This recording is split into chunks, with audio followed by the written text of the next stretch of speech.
Discover how smarter project insights can lead to better project outcomes.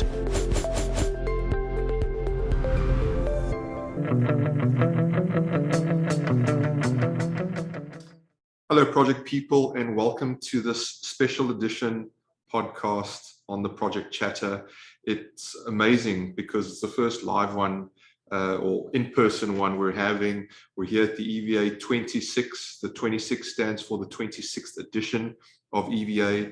Steve Wake is with me. You've been doing this for more than 27 years. 27 years. I think, or 28. Well, in terms of duration, yeah. I mean, I said when I opened up this morning that when I said goodbye for EVA24, it was 2 years and 10 months ago. 2 years and 3 years since we've had a physical event. 25 became the broadcast series that I run as the antidote to not being able to do physical events. So this is the first time we've been back in the room. Fantastic. And I must say, it was amazing to have, I mean, a great location to start off with. I wonder if we could just briefly give the listeners a bit of a flavour of just the location. It's okay. Well, the Armouries Hall I have walked past. It's a bit like the TARDIS. You walk past it many times. Me coming into Moorgate, going into the city to have meetings, but also to go to the Barbican for cultural events and what have you. I must have walked past it 1,000 times. And then for some reason, I was scanning around for a new venue, having been evicted from the previous one that we did. Because again, I've always avoided hotels. It's always been splendid places. We did Dean's Yard in Westminster Abbey. We did Brucey. We did Southwark Cathedral 1 year. So places that aren't convention centres. So I just came across this haphazardly, idly Googling, came here, said, we don't do, they told me here, they don't do events, we're at the Armouries Hall, we're a guild. And I said, well, I do consultancy for BAE Systems, for example. We do lots and lots of work on managing projects, which are of interest to big organisations that supply the defence community. And so rather than put in for a contract then, and this is about 12 years ago, and I've been coming here ever since because it's so nice, he had to go, he said that he would have to go and get permission from the Grand Master of the guild here not the Grand Master, the Master of the guild here, to get permission. And we've been here ever since. And it's the most splendid, wonderful, memorable hall that you can imagine. Full of armour, dating back. I think it's been here since about 1170. So it saw the Great Fire. There was a bomb in it, or a big fire during the Second World War. It survived that. And it's currently, today, the Armourers Guild is responsible for all the Kevlar body armour that you see. It organises apprenticeships for the Ministry of Defence, and it also organises the St George's Day celebrations for the city. Wow, plenty packed into there. Look, we're not going to keep you too long. We are in the middle of the conference. We just grabbed Steve quickly. Just quickly, Steve, I guess just, what we're going to be interviewing all of the presenters and putting this together on this podcast. But the theme is performance. Why performance, and what are we expecting to get? Okay, well, it's putting the action properly back into or retaining it and making sure that that what we do, particularly with earned value, is that we use it to manage and create and execute things, get things done, where it is all too easy to fall into that regular routine of rushing around, preparing the monthly report, breathing a huge sigh of relief, wondering whether it's going to be as bad next month, and then going on to that cycle. So it's breaking out of that, and also really spreading the tentacles of the ideas that spring out of that to there. So conference number 1, 27 years ago, there was nothing but Americans shouting at us about earned value. Now there's hardly anything about earned value. It's all about behaviors, it's about psychology, it's about supply chain, it's about data quality, it's about everything, because everything is actually interconnected. And again, if you plug into this event and you look at the broadcast series themes, you'll see that everything, there are maybe 26 separate subjects, but they all link together. And what I am trying to do is to synthesize that and synergize it so that people get the bigger picture, so that the project manager becomes not a grunt anymore, but actually a reflective individual whose opinions and expertise are sought by the board, by government, by politicians, by academicians, because they're all here today. Yeah, fantastic. Look, we won't keep you any longer, Okay. Steve. Thank you for that intro. I'm looking forward. You've got an amazing lineup here over the next 2 days. I'm looking forward to hearing from and all we've of even them. got our poets back. So again, that's yet another take on who we have here. Okay. Fantastic. Thanks, cheers, Steve. bye. So, yet another contributor to EVA26, Paul Lyalls. I think you are the EVA Poet in Residence is your title. You opened up today, this morning, with an amazing opening. It was hugely hilarious. But yeah, I wonder if you could share with some of the listeners of the podcast, you know, kind of what your association has been with Steve over the years and the journey you've been on with him as well, and your contributions and what you take away from EVA. It started about 3 or 4 years ago. And I think actually Armourers Hall was the first event that I did with Steve. I had a lot of fun. It went down well. And then he took me on his travels, on his travails. And it worked really well as a medium to kind of encapsulate some of the messages and the themes that were being said by the contributors. And then lockdown happened. And then Steve had the brilliant idea for the Conversation Club. Yep. And my role was largely the same, except the time allowances were much more tighter. So it was a 60-minute club, but effectively by about 4:05, 4:10, people would start speaking, and by 5:10, I would have to have a poem ready, which you'd construct during the conversation. During the conversation, wow! And it was literally based on what people said, and put together, trying to capture the message, trying to make it a good piece of poetry, trying to make it fun and relevant. And I've got a few of those pieces with me today. I'll be finishing with a slightly amended poem from one of those sessions, which was written about the year of responsible project management, which was 2021. Okay, so fantastic. And it's not often we get guests like yourself that are slightly removed from the project profession. I wonder if you could just give us a quick, I guess, elevator pitch / background of yourself and poetry. It won't be quick because it's nearly 30 years. But in that time, I've worked with adults, children, I visit schools, I've worked with the army. I was a 2014 war poet, as we remembered 100 years of the soldier poets. I was one of the London Olympic poets, writing poems for the Olympic Games, taking part in the torch celebration. Spent a year as the poet for the Roald Dahl family. Wow. I've been working with Arsenal Football Club on and off for the last 10 years. Maybe one of their best players at the moment. And there's a whole range of experiences that just range from education to festivals to writing poems to order. So I've written for the National Trust. I've written really sort of like, diverse, and also got to work with amazing people, which has ranged from like out there sort of indie bands like the Libertines. I've opened for them. Wow. I even got to do a show once with Rasta Mouse, the cartoon, which was great.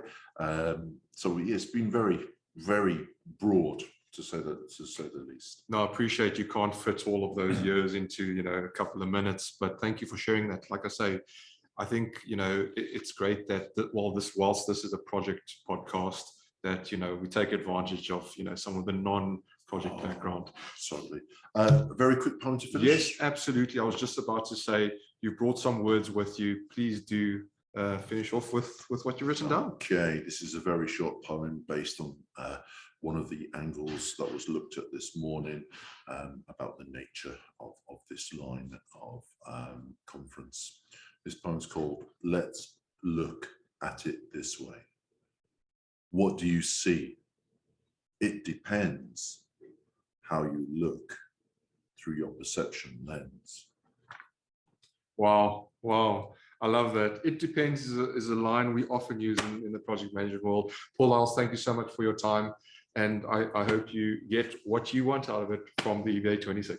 Thank you so much. It's a pleasure. So I'm sitting here with Mr. Martin Paver from Projecting Success, who's no stranger to the podcast. Martin, good to have you in the hot seat again, and nice to be in person. Yeah, it's great to be back, Dale. Yeah, good. I do know we have a podcast with you, a full-length one coming up, but just if we focus on today, EVA26, you already given your presentation. What were the key sort of takeaways that you try to get across to the audience today? So the big ones, I think, Dale, were about data, right? It's about the volume of data, and it's making sure that we can collaborate. And if we don't collaborate, we're not going to get the volume of data to train the models so we can do the clever stuff. So I'm starting to see a fragmentation in the industry. So people starting to get into project data analytics, and they're starting to look inwardly and saying, well, it's my data, I'm going to leverage that data. And they're starting to work to their own advantage as opposed to working collaboratively. And I think that's a dead end, right? And I think the people who do that will run out of steam quite quickly, whereas organisations such as yours, you'll be looking at more of a collaborative approach. I think you go a lot quicker. So that's one of the key messages today. Fantastic. And I like the fact that you brought in, I guess, a softer aspect to data, collaboration. I mean, that goes beyond data. We know that in projects, those collaborative teams deliver projects better, more successfully. Maybe we don't have the stats or data on it to speak to today, but maybe that's something we'll look at as well. And just in terms of, did you get any sort of interesting feedback and questions as a result of what you presented today? So in terms of project data analytics, the standard challenges is that, well, this project's unique, it's different, it's the first of a type, etc. So I always get that, and it's a great challenge. And I think we've got to see the problem differently, right? We've got to see the problem is that at a functional level, every project is quite similar to the previous project.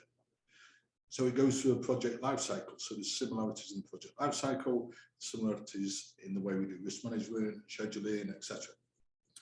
So if we look at it through a functional lens, we can break down the stigma that every project is unique. Yeah.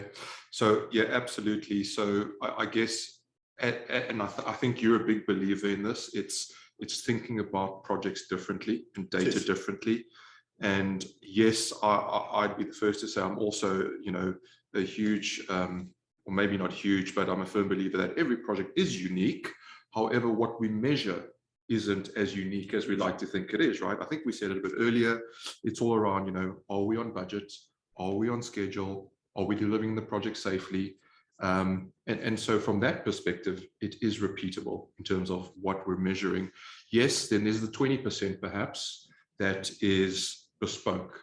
And maybe that 20% is driving 80% of the project delivery, but that's where, I guess the freedom in data analytics comes along. Yeah, so it's understanding which parts of a project are more predisposed to variance than other parts of a project.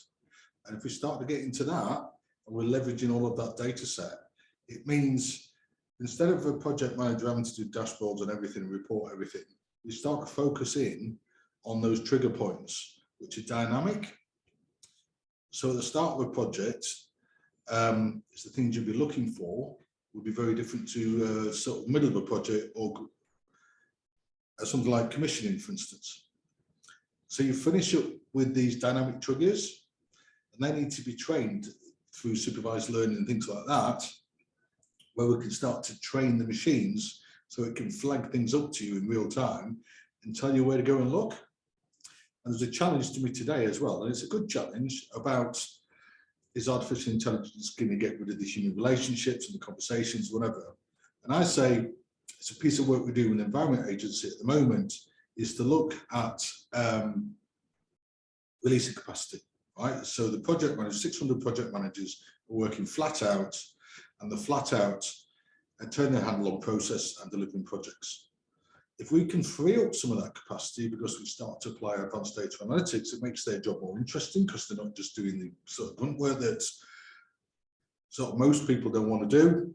It frees up that capacity and they can do the clever stuff then, which is much more about the conversations and working out where to point those conversations. Yeah, fantastic. And there's our cue, I guess, to wrap up the segment. But it's great. We're on location, as we've previously said, and we've got the clock in the background, listeners. If you're not watching the video, it's great to be here.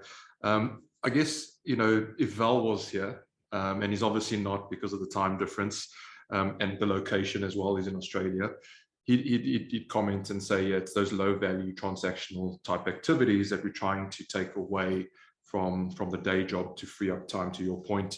I guess he'd probably ask you around how close are we, or should we be close enough to having an Alexa for projects where you're in a meeting room and you're having all this great conversation and you've got this listening device, perhaps listening into that, collecting that conversation, collecting that data and the context around it, and then pulling that through data analytics. So I think that's all possible today. It's just configuring it, right? So it's all possible in Microsoft Stack. You do some of that Microsoft Stack. You can put it to a data pipeline using Python and things like that, and then you go and squirt it somewhere. Then it gives you the insights back. So you can use that, for instance. So if you're running a meeting, you can pick the actions out. So if you narrate that part of the meeting, pulls the actions out, puts it into a dashboard, which can track the actions. You put it into workflow that comes and nags you every week, so you're doing your actions. And then if you're the boss, you can find out which people in your team have been closing their actions off and which people haven't, and what the contribution of that is to the schedule delay. So you personally influencing project delay. And if you are, then I know where to go and put my effort in if I'm the boss. Yeah. So it starts to give you forensic insights. Be fascinating though. I'm just trying to think how that would look in a meeting room, how the behaviors would change if we were recording everything that was being said. But look, we want to let you go and get back to it, Martin. Thanks for your time. Before I let you go though, what are you looking to get out of the EVA26 conference? So it's about understanding people's pain points at the moment, understanding where the industry is going, and most importantly, is to meet people. You know, I've not met people in 2 years, and shake some hands and just have some conversations with people. You know, Steve's community is great, and I love it. So that's why I'm here today, is to support it and support Steve's quest. So yeah, great. Fantastic. Well, let's end on the handshake. Thank you very much, Mr. Paver. So I'm here with Natalie Moyes from Deltec, Olli Wade from PSP, Marco Frisenda from Transport for London, and Craig Stansfield from Thales. So you've just had a fireside chat, Nat. You've hosted a panel. We're missing one panel member, but we'll fill in for him. It was a lively debate, shall we call it that, or discussion, whichever way you want to frame it. But yeah, I wonder if you want to sort of intro why you had this fireside debate or discussion panel to start off with. So let's say lively and fiery, because everybody in the room, I think, was contributing. They all had questions. I couldn't keep up on top of the questions. And when when I was asked to do a speaking session, I said this at the beginning, I'm not a practitioner, but there are plenty of practitioners out there, and I have learned a lot over 14 years. One of the things that Deltec is pushing is customer stories, and stories come from opinions as well as fact. And what we wanted to do was to foster that debate, because it's from those debates that the ideas come out, and it's from those ideas that we understand what clients are asking for and how we might be able to replicate that in our software. So happily, some guests joined me, and I could basically pillage their knowledge, wrap it up in a nice bow and call it my own. But anyway. Yeah, no, you had some fantastic guests. And so the discussion debate, the topic was around digitalization, but went into all areas around data analytics, the role of project controls. And we had various aspects, having, you know, Olli, Marco, and Craig on the panel. Olli, just from your perspective, what did you find was kind of the key takeaway when it came to today's discussion? Certainly from my perspective, the room was aggressively agreeing, if I'm really honest. Everybody understands the importance of people and data as two separate things that have to be brought together well. And as it stands, if you do digitalization on its own, you're not going to get the end result you're looking for. If you expect people to suddenly upskill themselves to do it, you're not going to get the right results either. And without bringing those two worlds together, you don't really succeed. Yeah, absolutely. So Marco, you gave some real life experiences of the struggles and tribulations and some of the things to think about at Transport for London. Was there anything that I guess you could take away from the feedback and discussion that happened today? So for me, it was quite interesting because I think we, especially if you put in a room all people coming, you know, from, even if they are different roles, but from project kind of background, we all agree, you know, what is important, what actually are the problems which you might go. And one thing which for me was quite interesting was actually what Olli said is exactly the same. I never really, I mean, I know that I always say it may, you know, digitalization makes inhuman because we are getting this data and we forget about the part which I think is still very important.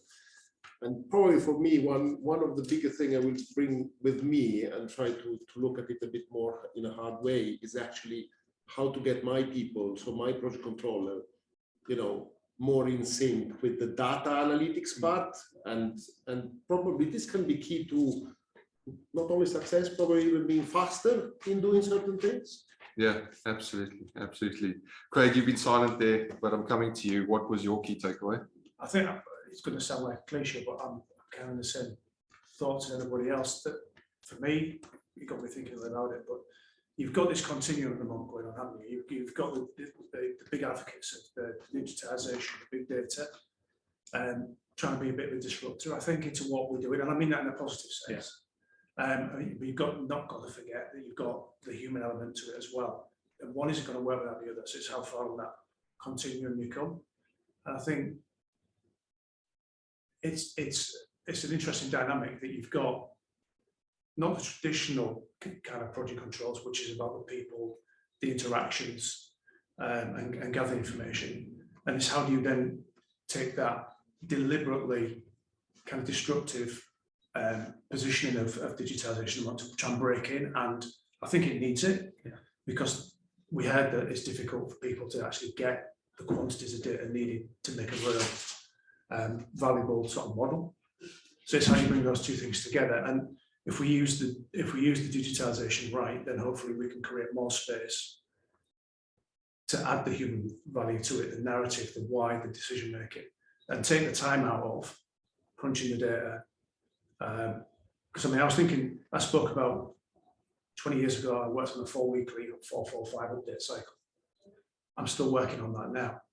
And if you broke that down a little bit further, I bet you're spending a week to a week and a half on data gathering, consolidation, and about 2 days on the narrative and the why before you then get into your management discussions. Principles remain the same. So if we can reduce the amount of time, I'm not sure you'll reduce too much on the gathering, but if we can get consistent data presented quickly, we can start to have those conversations on what's going on. And I think for me, spend more time on that. Yeah, a big part for me there is buying time for assurance of the data. Yeah. So it's all well and good collecting lots of data and then throwing a report together.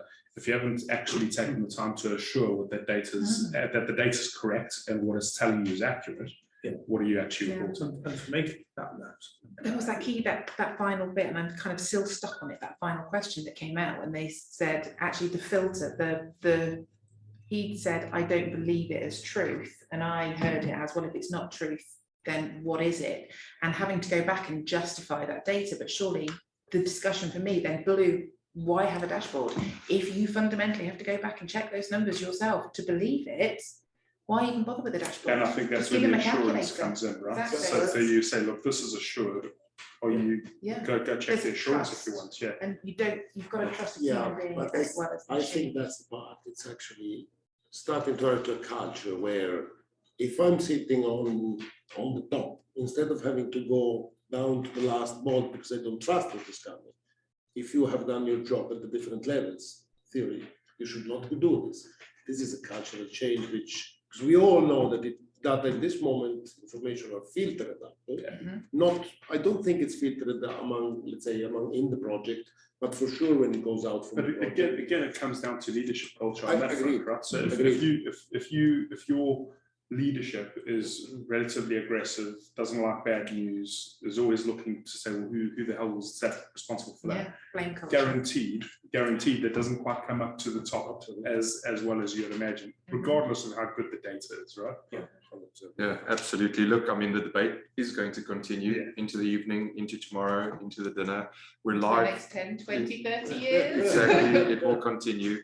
We're as we know, we're recording during the conference, and listeners, you'll hear the noises in the background, which is fantastic. And it's great to have people in person for a change on the podcast. Thank you all for your time. Before we end this piece, just what are you looking to get out of the day? I'll go with Craig first.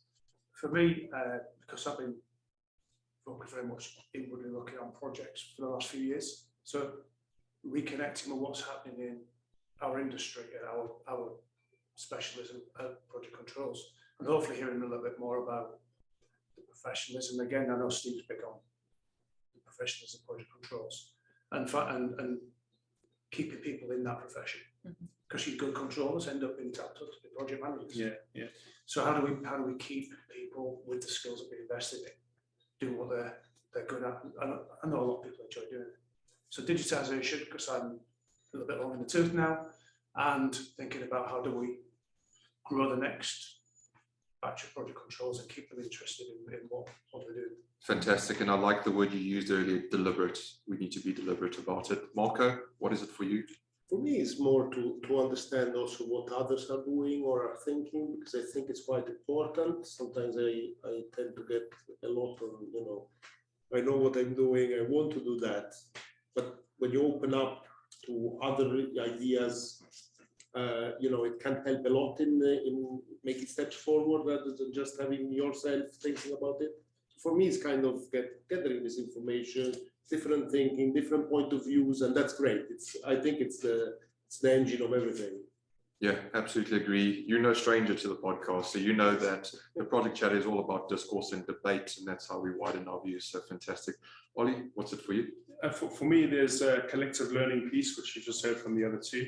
But a big part for me is also a collective responsibility in the industry. I want to make sure that we are collectively taking responsibility for the way that we manage data, for the way that we manage reporting, for the way that we undertake project controls. And what I really mean by that is that we've got in our metrics that we're all following, guaranteed 80% of the metrics that we track are all the same. There'll be a 20% difference. The question is, how do we collectively come up with a single suite, therefore saving every project, every company, every discipline, time and money? And if we can get to that position as a group, then we win. Yeah, and I'm sure those listening into this, it's music to their ears. If we can come together, not just in the UK, but globally, we said it in the discussion, it's very simple. Are we on time? Are we on budget? Are we delivering things safely? Those are the key indicators we're looking for, and the rest is how we improve on that. We'll end off with the lovely Nat Moyes. Nat, you know stranger to the podcast as well. What's your takeaway? So these are the events that inform how I approach customers and prospects, because I work for a software vendor, right? So I'm not a practitioner. I'm not sitting there in a seat working out how I'm going to do things. I'm the person that listens to the pains that client says, and it's my voice and the client's voice that drives our roadmaps. So if I don't know what you guys are going through, I can't help to form our products to get to this utopian view where we have one suite, because let's face it, it's not going to be one product that's going to rule them all. It's going to be a best of breed, and you're going to choose your horses for certain courses, and we need to make sure that Deltec is a horse that is being chosen, and that's why we take part in these sessions. Fantastic. Well, thank you so much for your time, Nat Moyes, Olli Wade, Marco Frisenda, and Craig Stansfield. Enjoy the rest of the conference. Thank you very much. Thanks, Dan. So I'm here with Shaquille Khan. Shakeel, you were part of the Deltec panel. We already spoke to the other panelists and Nat Moyes around, the session you had all around digitalization. So we're just capturing your anecdotes from your experience from today. I wonder what was your key takeaway from the discussion on digitalization? Yeah, so thank you very much, Dave. Very, very glad to be here, part of the EVA26 conference and attendance from Jacobs. So I gathered a lot of information around digitalization, how companies are looking to actually take that forward. But there are still issues around how to implement it. A lot of issues around how people are going to buy into it as well. So we had a good discussion, and the session that we held as part of Deltec and myself and my colleagues, we went into quite a lot of interaction and discussion with the rest of the group. It was good to hear their views on that, and I feel confident that there are still a lot of people out there who still believe in going forward with digitalization. I think that's the way forward. But we mustn't lose sight of the fact that, yes, there is the digitalization part of it, plus there's also the need for manual intervention between project management and project managers in terms of capturing the data and how we then use the data to take it forward using digitalization, data analytics and Power BI. So it was a very good discussion, very good session, and a lot of good points were raised. Yeah, I agree. And we were saying earlier that, you know, the debate will continue today, this evening, tomorrow, next month, into the years to come. Absolutely. as we mature as a community of project professionals, harnessing the advantages that technology brings. We've got to be careful not to lose sight of that, as you say, the context and the people side. So fantastic. Look, before I let you go, just what is the key thing you're looking to gain out of the EVA26? Basically, I mean, obviously meeting a lot of other industry professionals and getting a sense of feeling of support from this conference in the way that we're looking to take project management forward, planning and project controls forward. So there's a lot of good insight, a lot of good information out there, a lot of good people who attend this conference. So I fully support this conference and hope to sort of support it in the future as well through my company, Jacobs. Fantastic. Shaquille Khan, thank you very much for your time. Enjoy the rest of the conference. Thank you very much, Dave. Thank you.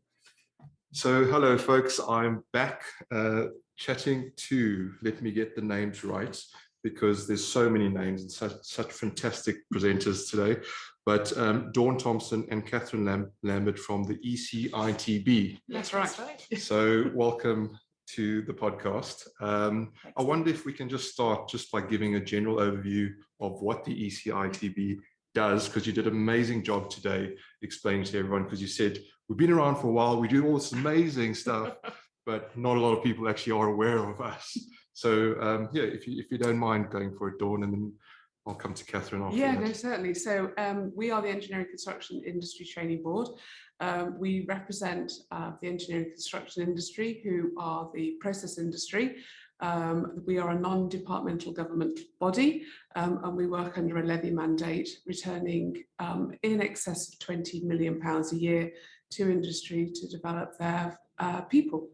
Wow, fantastic. And you spoke about, Catherine, some of the apprenticeships and the training and getting young people into the industry. We don't have enough skills. I wonder if you could share some of the insight that you shared with us today. Okay, so yeah, as Dawn was saying, we invest a lot of money in skills training, which we give back to the engineering construction company in the form of grants. And as part of that, we identify where there are skills gaps within the engineering construction industry, and been working for the last few years with a lot of very professional and inspiring project control managers to put in place a career and a qualification and apprenticeship framework for people from trainee project controller up to a professional or lead project controller at degree level. So there is a level 3, which is A-level equivalent apprenticeship standard, which attracts up to £21,000 worth of apprenticeship levy funding. And also now there's a degree level apprenticeship available as well in England, which attracts up to £27,000 worth of apprenticeship levy funding, which companies can gather back to train their apprentices. Wow, project controls. That's amazing, because as you say, if you're not aware of it, you don't know how to take advantage of it. We do have a global audience that do listen to us. Is there anything that you know of based perhaps in the US or Australia or anywhere else that's similar to what you do? Well, well, the interesting thing, which is a bit of a plug for something that we've got, is the ECITB. So we are also awarding organisation.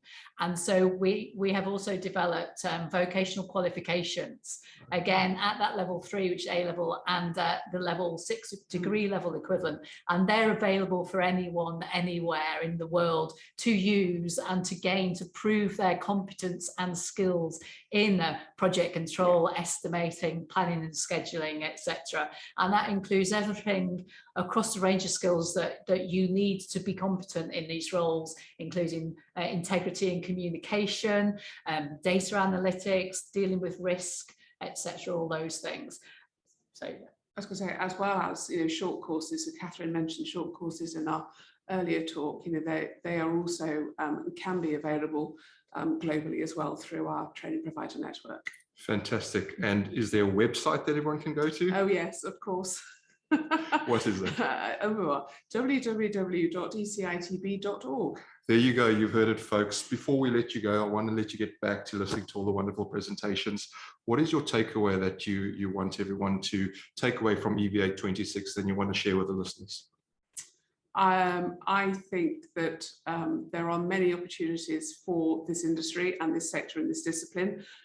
There are some really great, inspiring people out there that can guide and direct people, young people, old people, and everybody through it. And I think if we all understood and worked on delivering projects, we would have less failure rates. Amazing. Catherine?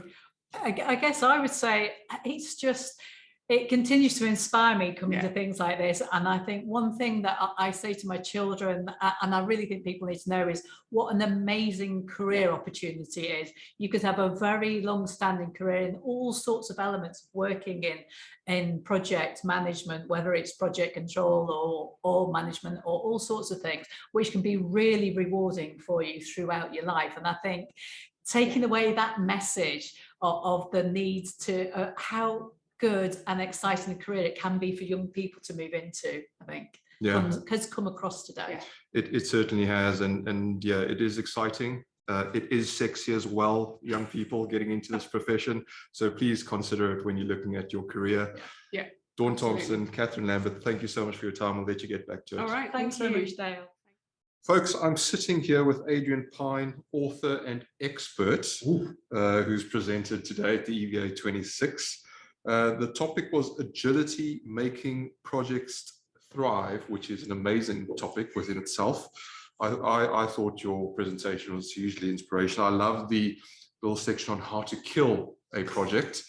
But I don't know if you mind just giving a brief sort of baseline of what you presented to the listeners out there, Adrian? Certainly. I guess my thesis really is in two parts. First of all, I've long known, and then in the last few years, the evidence has finally been emerging that projects are successful,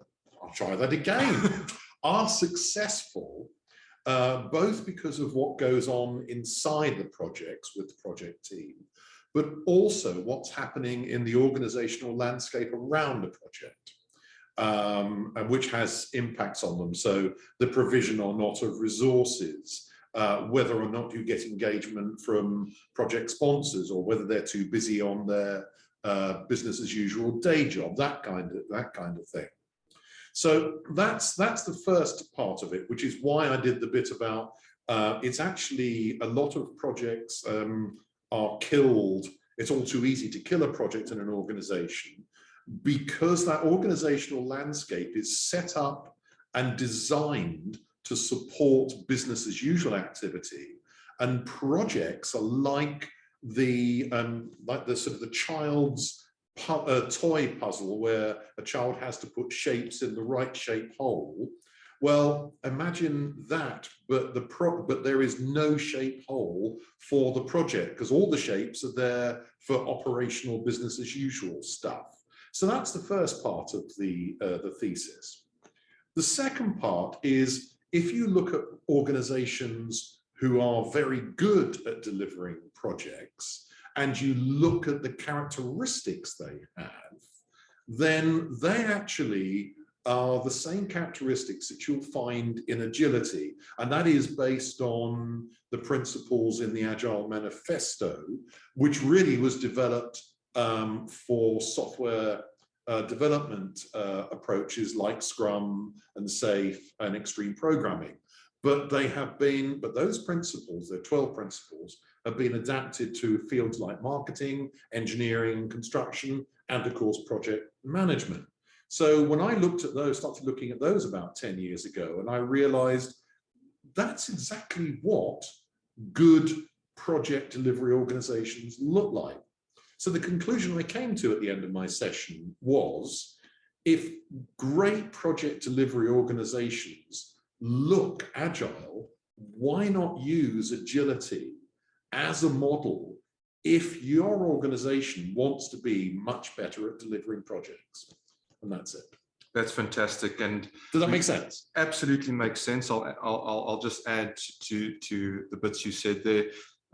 So you also brought up the project economy. We have had Antonio Nieto Rodriguez on the podcast before. Oh, brilliant. So that's fantastic. We'll look to get you on for a long form podcast as well to get into detail, because it's a fascinating space. But to add to that agility, I think also we can only be agile if we're equipped to be.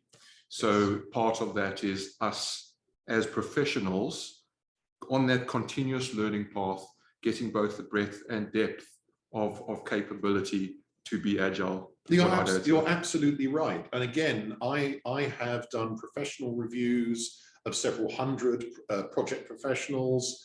And again, I look at the characteristics of great project professionals. For example, you don't do more management than you have to. And they're adaptive, they're highly flexible people in how they approach their work. So agility is built into them, whether they recognize it or not, and many don't realize it, that they are actually very naturally agile people. So again, as well as organizations can use agility as a model for developing a great capability, you can also say that if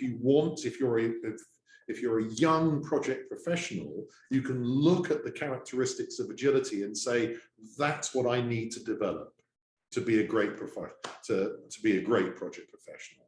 Absolutely. Look, Adrian, we won't keep you too much longer from the bubbly. We are having some drinks at the end of day one. Thank you so much for your contributions, and we look forward to having you on the podcast. Thank you very much. So folks, I'm sitting here with Jeff Quantrill from Innate. Innate is one of the headline sponsors of EVA26. And as all of you avid listeners know, is also a sponsor of the podcast. So it's great to have you here, Jeff. So you didn't have a presentation spot today, but you've been here throughout the day. Yeah. I wonder if we could get your synopsis of how day one went. Packed day, a lot of information. Today, I think it was really interesting to see.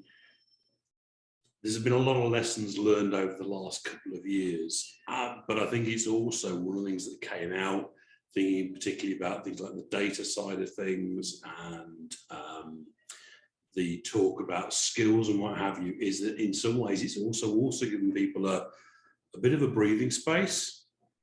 So some of the information that was presented today was relatively early stage, but was obviously people who talked really deeply about where we are and where we're going and what we need to do. So you never call a pandemic a blessing in disguise, but maybe it has given us a chance to really think. And that was the interesting thing for me, was just how many strands of thought there were that all was kind of beginning to mingle in.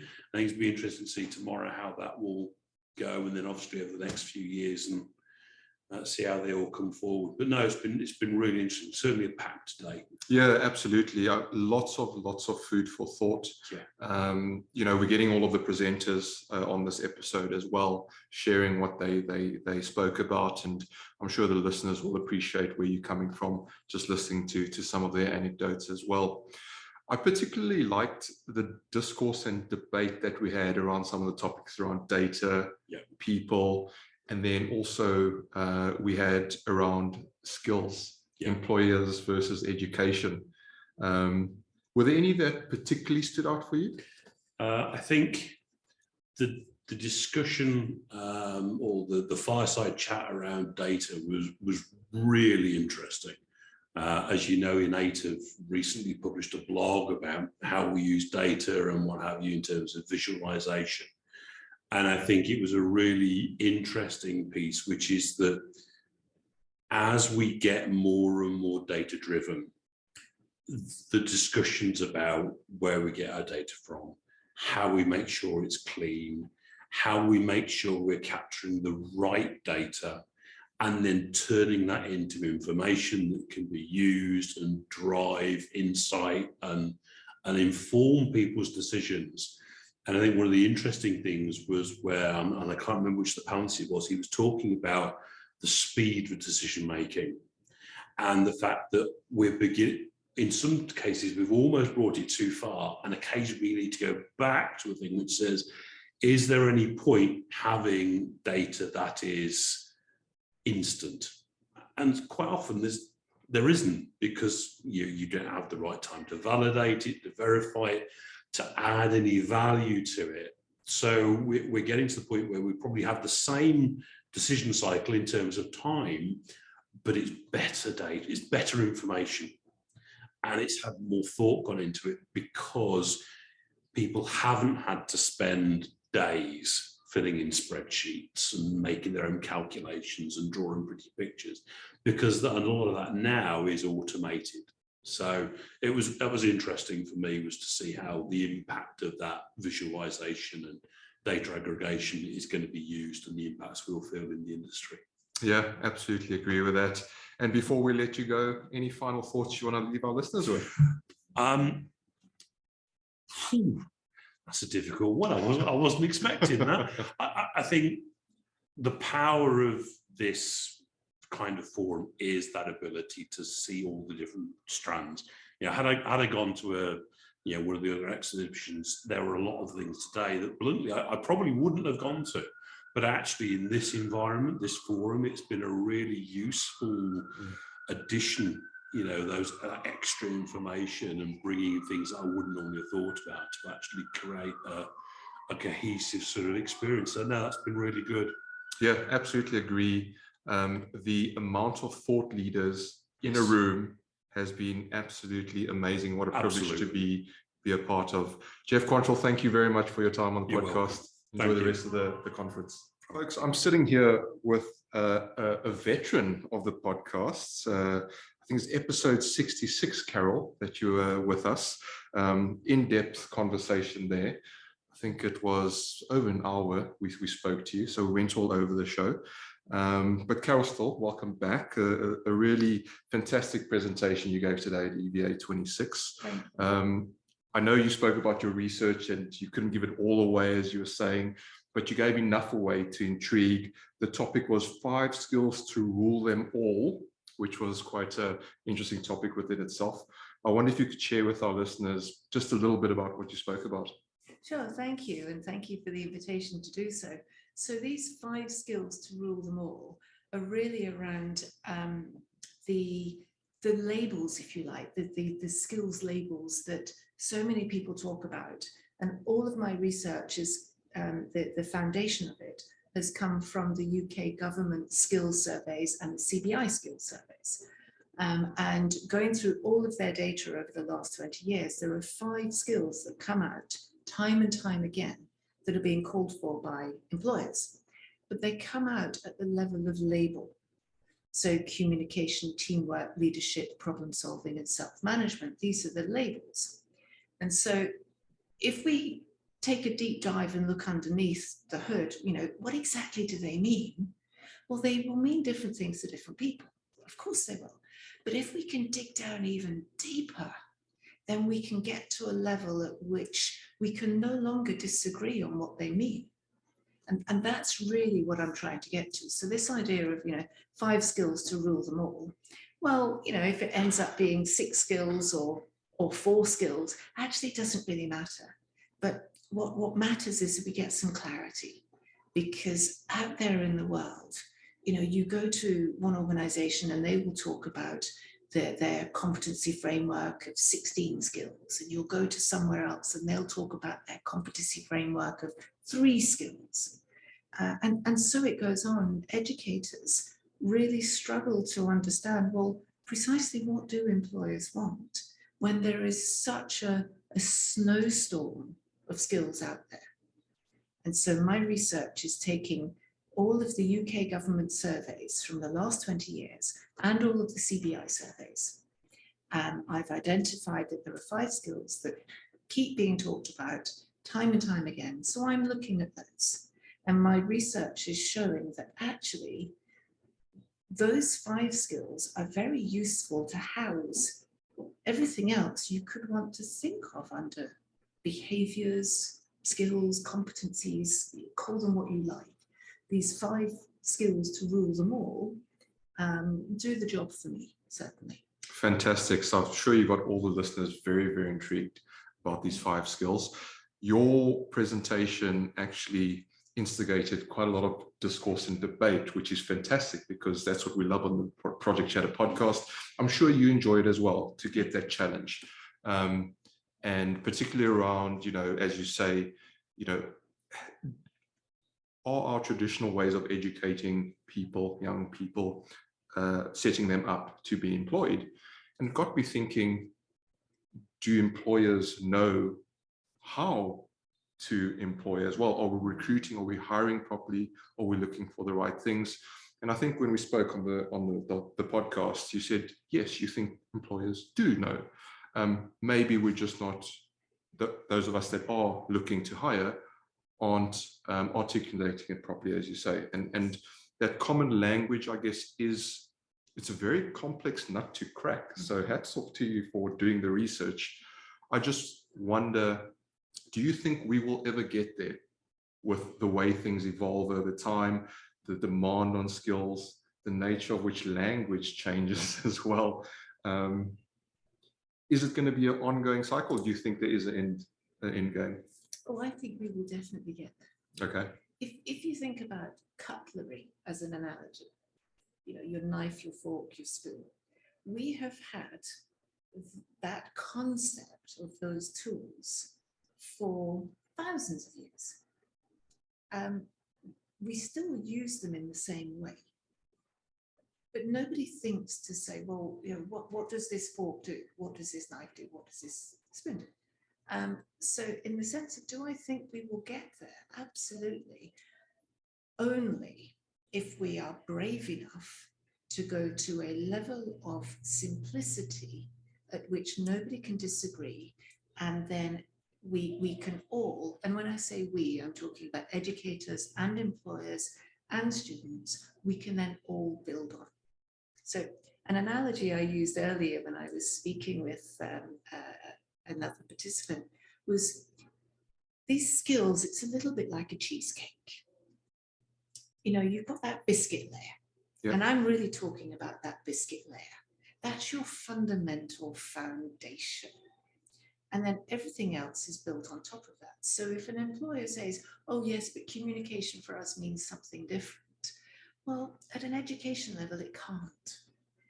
It has to mean something as a basis.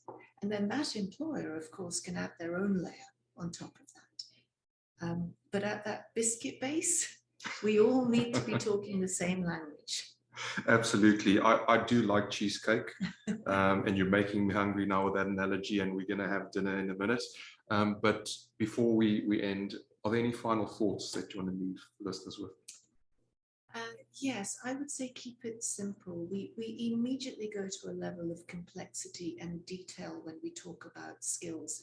And really, when I talk about skills, I'm talking about behaviors. So if you think of the really fundamental behavior of what it is you want somebody to do in your organization, or what it is you want a student to do, actually we can keep it simple. Keep it simple, keep it clear. Keep it simple, keep it clear. I love that, Carol. Look, we'd love to have you back on another episode, long form episode of the Project Chatter. Thank you so much for your time today. My pleasure. Thank you. Hello, folks. So I'm privileged to be sitting here with two additional guests from today's panel. I will add, we've had a lovely dinner, and we have had a few glasses of rouge and a few glasses of Sauvignon Blanc, probably. But amazing to have Bas Theelen. Is that how I pronounce it? It's Dutch. It's Dutch. So fantastic to have you here, Bas. And you spoke about NASA's Orion, which we'll get into. And Stephen Carver. So your chat was fantastic about the Falklands War, which as a South African, I knew nothing about. So it was really, really informative. Thank you for being here and sharing what you spoke about. So Bas, let's start with you. I mean, NASA's Orion, I was hugely inspired by what you have achieved and what you will still continue to achieve on that program, some of the challenges you spoke about, but you spoke a lot around behaviors and relationships. I wonder if you could give our listeners a bit of a synopsis of what you spoke about. Okay, let's try. Basically, it's human spaceflight, and that makes everything different. You work with astronauts that, in the end, put their lives at risk, and they trust you to do a good job. That's pretty much what it all comes down to. After you've done all the technical work and all the analysis and all the troubleshooting, etc., in the end, it comes down to, listen, we built this fabulous machine to go to the moon, to bring people there. And why would they trust us to have done a good job? That's really what the core is all about. That's fantastic, because we've spoken a lot about on the podcast about, outcome-based project delivery, considering the benefits of project delivery. And I felt like your presentation today around NASA's Orion was all about outcome-based, where often we set out to deliver projects, to deliver things, and don't fully always appreciate the benefits or the outcomes that they should be delivering. And there's a lot of lessons I took from your presentation today.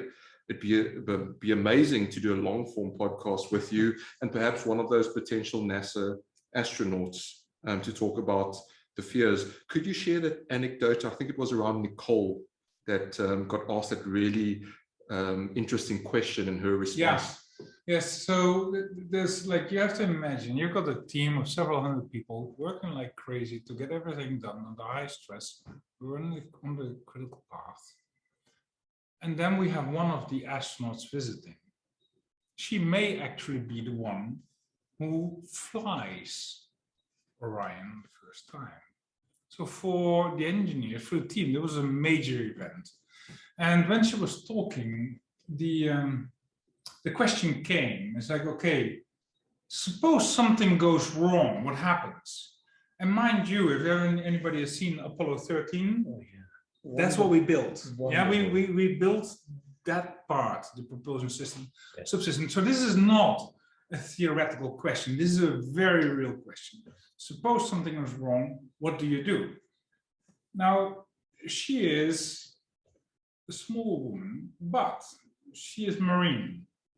She knows how to fly aircraft in the middle of the night and land on a ship. I can't even imagine. Yeah. And she says to this team, now we've got like 150 people in the room. So, well, first of all, my training kicks in. I'm trained for this. I know how to do this. I'm a test pilot. I know that. The other thing is, I trust that the people who have brought me that far until reaching that point, that they have been conscientious enough to make sure that I come home alive as well. And at that moment, I was standing behind her while she was presenting to the team. And I could see a ripple effect through the team. On the one hand, being proud of, that's what we do. We enable that. And the other hand, also like, oh shit, I better double check. Yes. Yeah, because that's what's at stake. Yes. And so, in a way, within 1 or 2 sentences, she had achieved what I, as the project manager, could not have achieved in years of work, because she put her life at risk. When she says, I trust you, it implies I trust you with my life. How often do you do that to anybody? So, and that, after all the work, and you're the nitty-gritty details of the thermal analysis, the technical analysis, this and that, and all, that's what it comes down to. The other fascinating thing I really thought was interesting about what you said is that intentionally they get to know not just the potential astronauts, but their families as well, because it makes it real. Yes, we have been exposed less to that, but certainly for the folks in Houston, in Kennedy Space Center and so on, that's a very real thing. And the people who worked on Space Shuttle, they moved on to the Orion program. Mm-hmm. So my counterparts were people that were involved in that. They have lost their friends in those accidents. So for them, it's very, very real. They even more in Europe than in Europe, they work on the sites where the astronauts are. They meet them all the time. They have barbecues where spouses come. So they know what's at risk. Yeah. They know that if this goes wrong, they will have to face sooner or later the wife or the husband of the person. Yeah. If anything goes wrong, God forbid. I mean, well, that's a pretty heavy, and that changes everything. It does. It's really, really powerful, that human relation. Look, before we jump to Stephen, yeah, sure. There's just one more thing. How did you feel working and walking and being in the same space when Neil Armstrong worked? It's incredible. I can't describe it. It's like a dream come true. So the very first time I went to Kennedy Space Center, I did arrive in the building and I met a guy from NASA. I said, "Oh, Bas, good that you're there. Are you aware that you're walking in the footsteps of Neil Armstrong? He worked here." And I was like, for a moment, like without breath, it's like, I mean, I'm a space geek, yeah? So, I mean, and you go into the assembly hall and you go in the places where Apollo was built, where the space shuttle was built. And later on, we visited the launch center, and you are in the launch control center. And when the door opened, there's this tilted glass, and I immediately recognized it from documentaries, from movies. It's like, shit, we're there. We're really there. Yep. It's like I could never have dreamt to have been there. So, I mean, it was been fantastic. Well, as you say, words probably can't describe the way you're feeling. Stephen Carver, amazing to have you on the podcast. We definitely have to have you as well on the long form podcast. But the Falklands War, as I said, for a South African was a real treat because I didn't really know much about it. So what has the Falklands War got to do with project management, and why EVA26 as your platform? Okay, it's 40 years since the war, and it's a war that we've forgotten as a nation. And I could have been a part of it, and I guess that's the magnet that attracted me towards it. Long story cut short, I left university. I wanted to join the RAF. They wanted me in. I'm one of those people that can actually do multifunction, and they said, "You'll make a very good Harrier pilot." And it didn't work out. Medical threw me out. I had hay fever when I was 12 years old, and I was out. But that would have been my war, because I would have been flying the Harriers over Falklands. Wow. And so the 40th year, I thought, well, I'll look into it. And it's like Bas and I tonight. Magnets attract. We've never met before, but wow, if you've been the other side of London, we would have met, because like-minded people just kind of connect. And suddenly out of the woodwork, all these people who'd been there came to talk to me, and the RAF said, would you like to go out and visit the site? Would you like to go to Falkland, do talks for us? I said, of course I would. And it's one of those stories you come across and you think, I was there, but probably a bit like you didn't really understand until you met the people. And when you meet the people, it all becomes real. And it's one of those projects, we shouldn't have gone to war. We shouldn't have actually won the war, not politically, it's just that logistically, it was hopeless. It was pathetic. It was the British nation saying, we can do this. No, you can't. It's the other side of the world.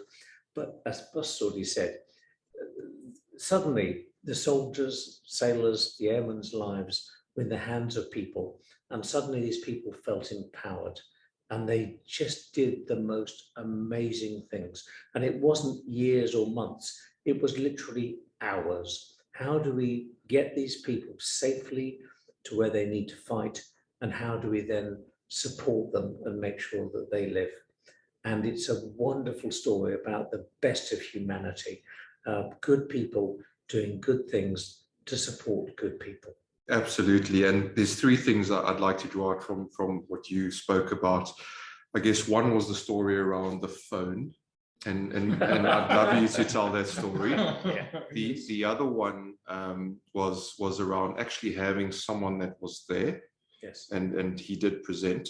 And you can introduce him and talk about his part there.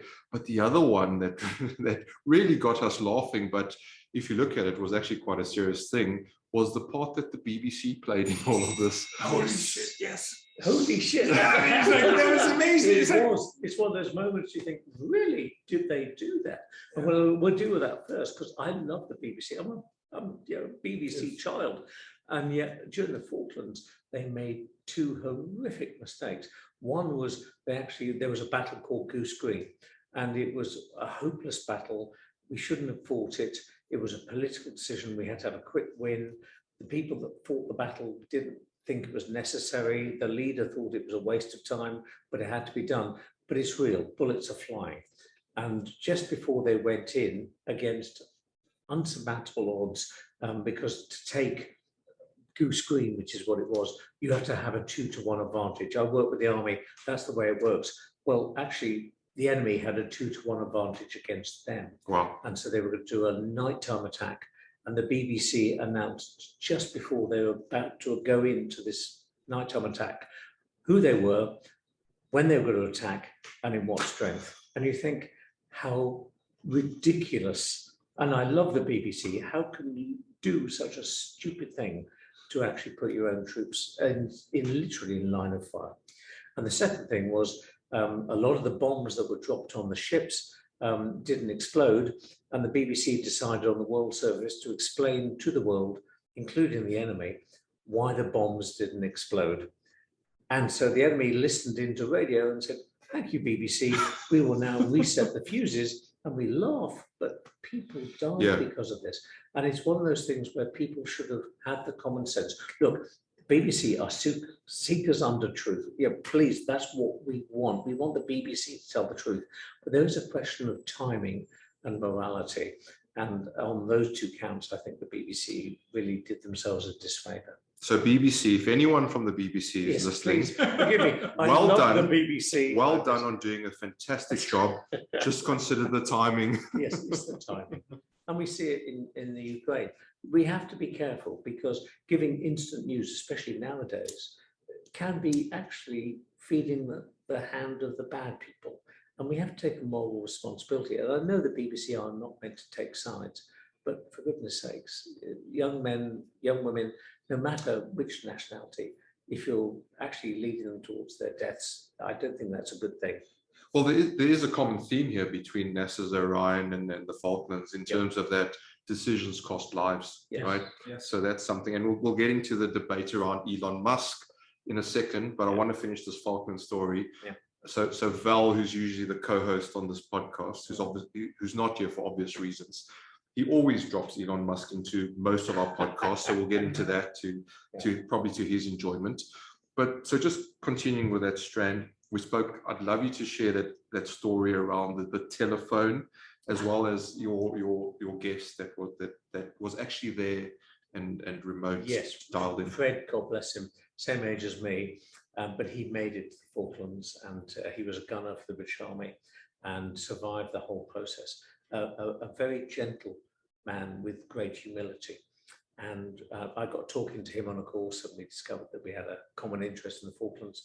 Me, because historically, he'd been there, it had changed his whole life.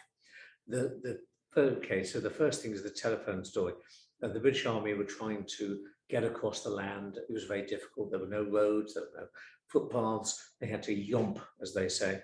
And they were about to take an area, and they thought, we'll have to fight over every square inch. Again, you know, good men and women will die over this. This is a terrible thing to have to do. War is terrible. And then a very junior officer said, well, why don't we just phone ahead? And everyone said, well, that's a stupid idea. You know, what do you think? The enemy can say hello. And they said, well, you know, if it is the enemy that answers the phone, we know they're there.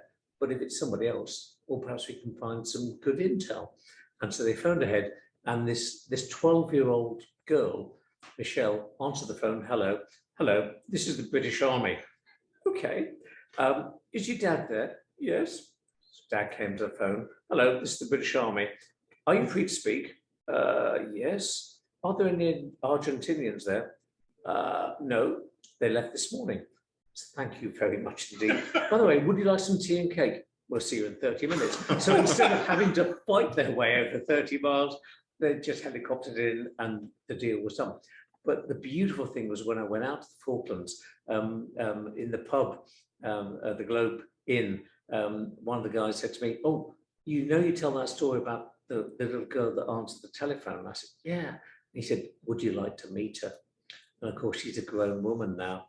And so Michelle and I sat down with a pint of beer, and I said, what was it like? She said, exactly as you described it. I answered the phone. Hello, this is the British Army here.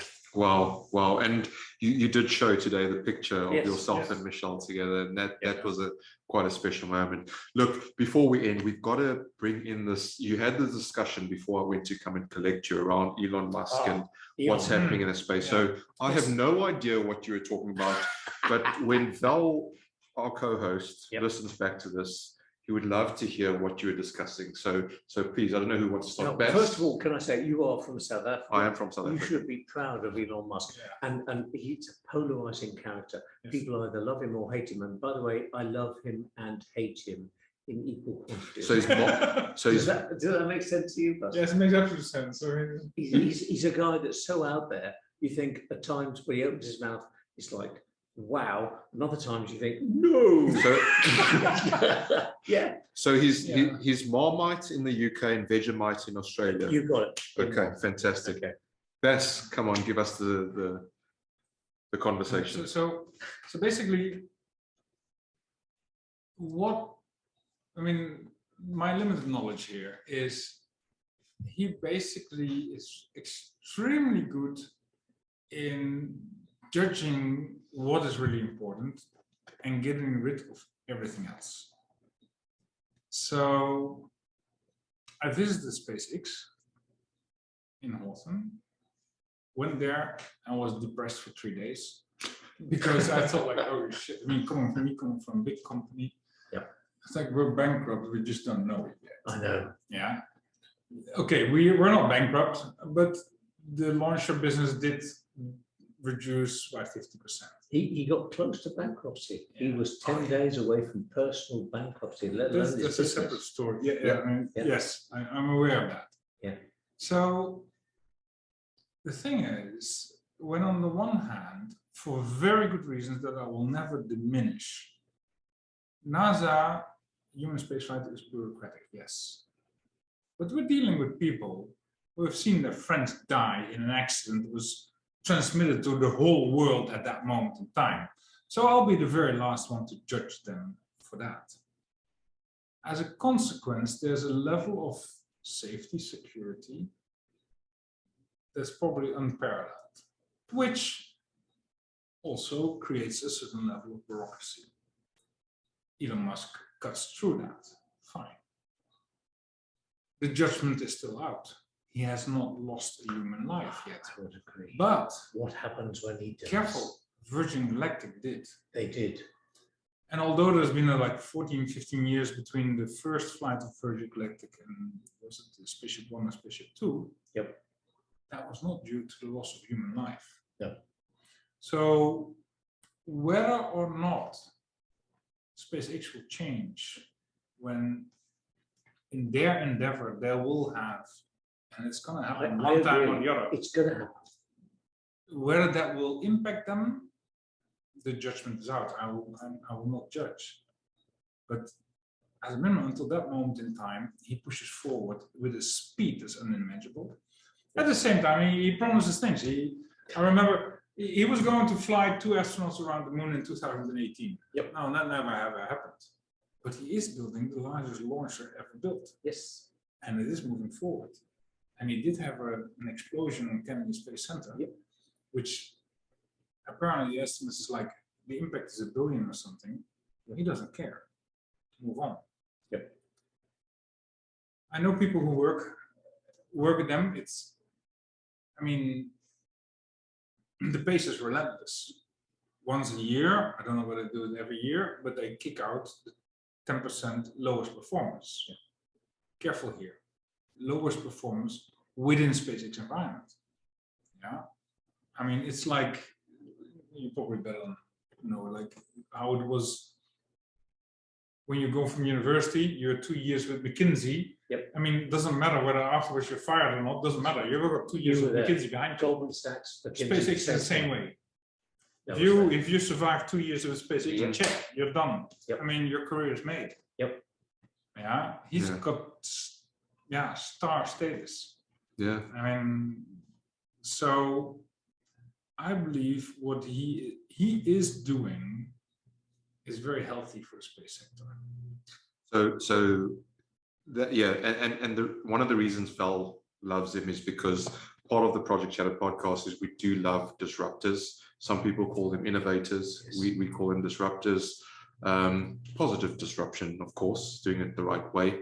But yeah, did you have an alternative view, Stephen, in this conversation? What was I feel like there was a bit of a discourse debate in this topic, was there? Elon Musk is polarizing, okay, because he does things which are not there. If you talk about governance and compliance, people just want to spit teeth because he just does things and he does them so fast and so accurately. It's frightening. Oh, I can give you is a friend of mine. I said, we were talking about Elon Musk. He said, I've met him. I said, what was he like? He said, I was working for a large aerospace company. I won't mention which one. And he said, it was back in the early days of SpaceX, and Elon came to talk to them. And he said, after the meeting, we went outside and we all howled with laughter. We couldn't believe how little this man knew about the realities of space exploration and space engineering. And he said, a year later, we met him again. We came out of the meeting and no one smiled, no one laughed. Yes. We could not believe what he had learned in 12 months. He said he is remorseless. Yeah. He is just unbelievably focused. And it was almost, in his own words, terrifying. I met him in 1995 or something like that. Also, that's like well before he was famous. Yeah. And he gave a speech, and at that moment, he was not very particularly good at giving speeches. And he still isn't. It's like, I mean, but it's one of the reasons we haven't invited him onto the podcast. And he would. The thing is, though, he's a presenter. I don't remember at all what he was talking about, but I do remember one thing: is how final his decisions were. Yeah. When he talked about what he did, once a decision is taken, everything else, all the considerations that went on before completely disappear. They have no relevance whatsoever. There's no yes, but, and if we should, and you know, can I give you an example? And you know this example. They're about to launch an Elon Musk rocket, at the Kennedy Space Center, and they found a crack in one of the rocket motors.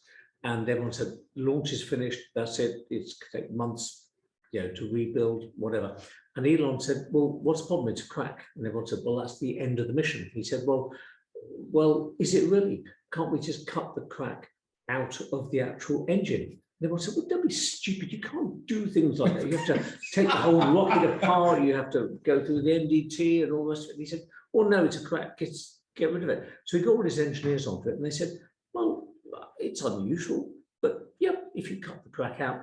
And NASA said, well, excuse me, but the efficiency of the engine will just collapse. And they said, well, not collapse, it will go down by X%, but that's okay because we can throttle up the other engines because there's multiple engines and it'll be fine. And everyone sat there and thought, he can't be even having this conversation. It's so completely against. It fits us with this whole idea about value. What is it really about that you want to achieve? That's right. And it was all about, let's get it to fly. And to cut a long story short, as you know, they sent one man, and I've seen the video, and he actually physically cuts the casing. And as an engineer, I flinched. This is aerospace engineering. You don't send a man with a set of secateurs to cut out a cut. And he did, he just cut out the crack. And they said, launch it. And you think, this will be a fiasco. And all the engineers had said, no, it won't. And it wasn't, and it worked. And you think, in a normal organization, that would not be allowed. No. But in SpaceX, providing you can do the science and the engineering, and you do it quickly, it's fine. So, you know what this reminds me of? Yes, absolutely. It was outrageous. I was so torn. I watched it on television. I thought, I am torn. As a chartered engineer, I thought, stop this man, he's mad. There's a man with a set of cutters. But why do you believe that? Why do you believe he's mad? Well, because you start judging by preconceived conceptions of what's supposed to be happening. Supposed to be happening. It's meant to be an orderly. He doesn't look at that. He doesn't look at what is added value. Yes. What was this about? What are we supposed to be doing? Yep. And it sounds easy, of course, huh? You think like, oh, if it's that simple, I can do it as well. No, you can't. No, you can't. Because you're not programmed that way. You don't think that way. And it's, as a matter of fact, really, really difficult. So it's a laser beam towards the truth. Yeah. And it frightens me. I'm a classically trained engineer, and you're laughing. Every neuron on your head says, no, don't do this, do this. But when you take away the fear, you think this is excellence. This is cutting to the quintessence of the problem. Absolutely. So one of the things that reminds me of when you were both speaking there is, have you watched The Last Dance? It's about the Chicago Bulls. It's on Netflix. Not yet. It's on my watch list. So I won't give you the spoilers, but it reminds me of Michael Jordan's view on basketball. So go ahead and watch that in your own time. But you know what? I know we want to get back to the festivities because we're in the middle of dinner. But you're both fantastic storytellers, and that is a great part of bringing what we do to life and sharing with the community. For that, I want to thank you, but also invite you to be on a future podcast in long form. Yes. Thank you so much for your time. Thank you for sharing. Before we end this section, any final thoughts that you want to leave our listeners with? I'll start with you, Stephen. I think 2 words, don't be afraid. We are living in a society where everyone is taught to be afraid, and we're losing the genius that we have as human beings to be innovative, creative, and achieve things. And so don't be afraid. Well, very inspirational. We beat that. You can. Come on. Yes. Never give up. Good. Never, ever, ever, ever give up. No matter what everybody says. Yeah. Fantastic. And we see that in Ukraine today. Oh, yes. Same thing. Don't ever give up. You know what? I don't think there's a better way to end this section. Thank you so much, gentlemen, for both of your views. I look forward to talking to you in the future again. Great interview. Thank you. Hello, folks. So I am very, very privileged to be here today with another speaker, David Herington. You spoke about, well, your topic was digital line of sight, enabling project execution in brackets, and performance, which is obviously the theme of EVA26. Welcome to the Project Chatter podcast. First off, how was today for you? Today's been really interesting. We've had some fantastic speakers. I did my presentation fairly early on in the day and thought it went quite well. And then I saw some of the other speakers and I thought, wow, that is really good. I really enjoyed it. So it's adding value. Absolutely. I'd agree with you. It's been an absolutely fascinating day, very thought-provoking, a lot of the presenters, including yourself. So we've had Martin Paver on the podcast before, and on this specific episode, we've already had a section with him, and you followed Martin. How was that, and sort of what did you add or contradict to what he was saying? Because we love a bit of discourse and debate as well on the podcast. Was there anything contradicting to what he said, or did you add to it? No, I think we complement each other. I think data is part of the theme of this EVA26, and Martin was looking at pulling that data together, and part of what we're looking at is generating the data. So, you know, we use an app to record what's going on. So we're recording data in real time, and we're generating a huge amount of data. And it's how we analyze that data in the future is going to be really interesting. And one of the questions I didn't ask today was about how we use pattern matching and AI to start looking at this data and being able to predict much more interesting things or pick anomalies out of the data that can warn us of problems with our projects. So this app that you talk about, is it both sound and video, audio and video? Now the app is the FastPass app that Nick's will do is all about giving users an additional tool for the toolbox. So we're talking about people at the coalface here, people doing the work, getting work done. And all they're doing is recording when they start jobs, if they have problems on the jobs, recording the stoppages or loss logging, and then recording when the job's finished. So we can start to get a true picture of how long work takes. But most importantly, what we're doing is organising the work more efficiently at that low level. The analogy I used today was about a rugby game. I love that, because being South African, obviously rugby is close to my heart, but also those avid listeners to the podcast know that I love a good sports analogy and what we can borrow from sports. Well, it's a real shame that you're not any good at rugby, really. Oh, we've only won 3 World Cups, but there we go. But what we're trying to do is get the ball out of the scrum, pass it down the line, score a try.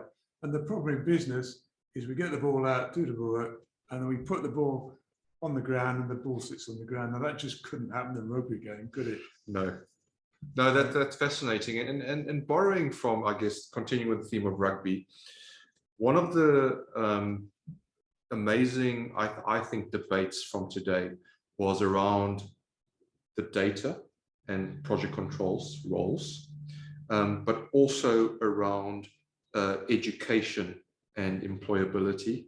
There was a lot of good debate around that. And for me, I always try and think, what can we borrow from sports? And there should be a lot of individual skill that comes through, people knowing what they have to do in their position and do that really well, but also this understanding of what the team is trying to achieve. I think that's key, isn't it?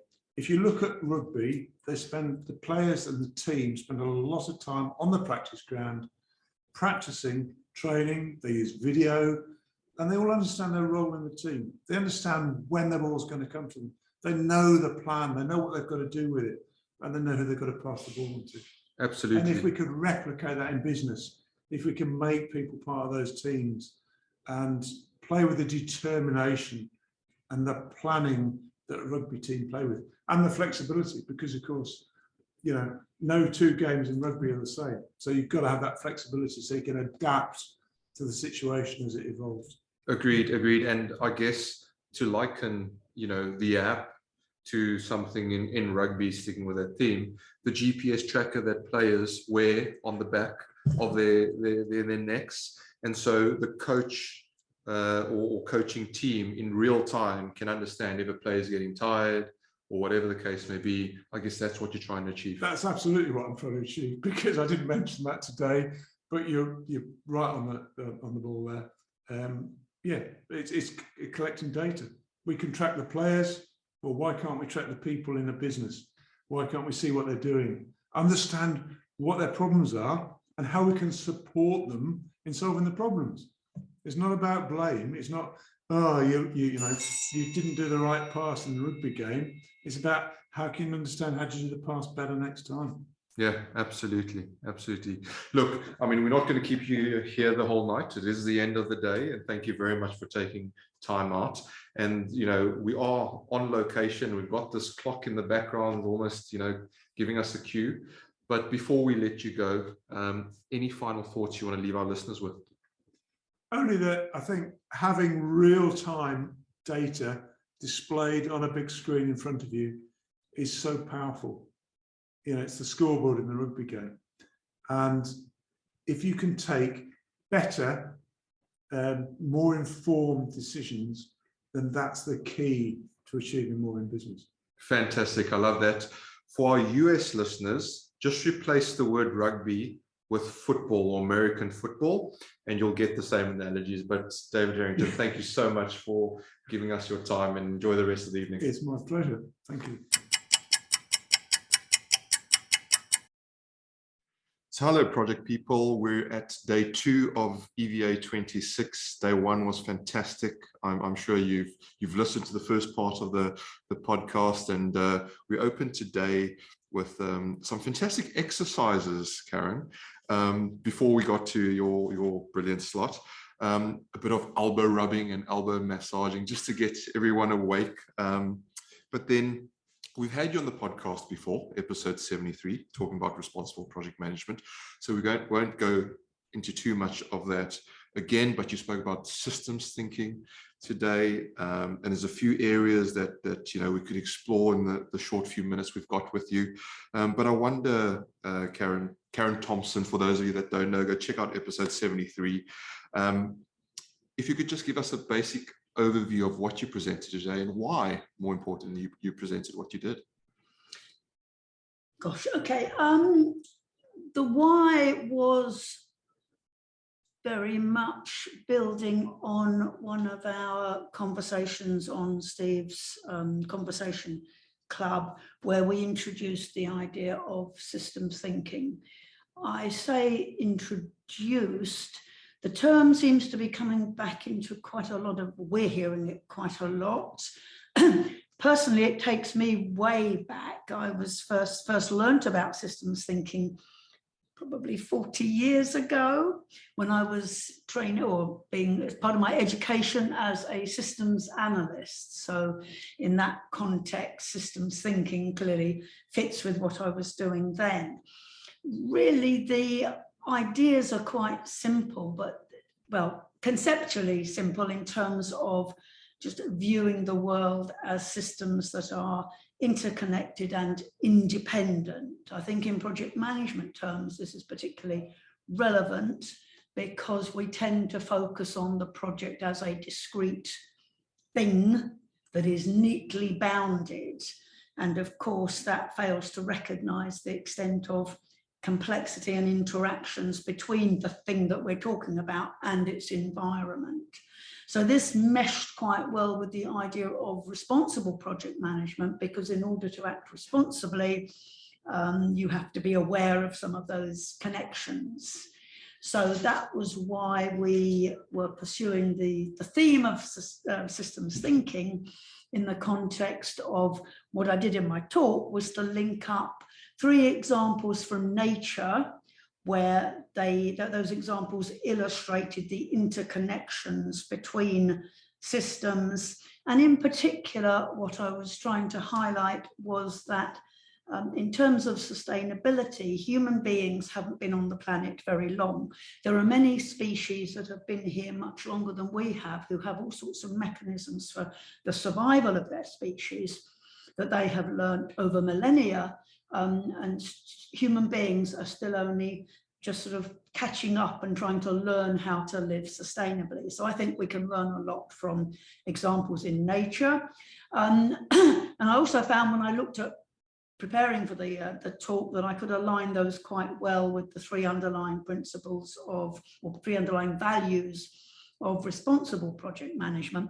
Those that know anything about our work on responsible project management, you'll know we've got the 3 underlying sort of core values that really underpin the whole of our thinking, but also then the manifesto for responsible project management has 10 principles that are more about the how, some other things we have to do, suggestions for what we might be thinking about if we want to begin behaving more responsibly.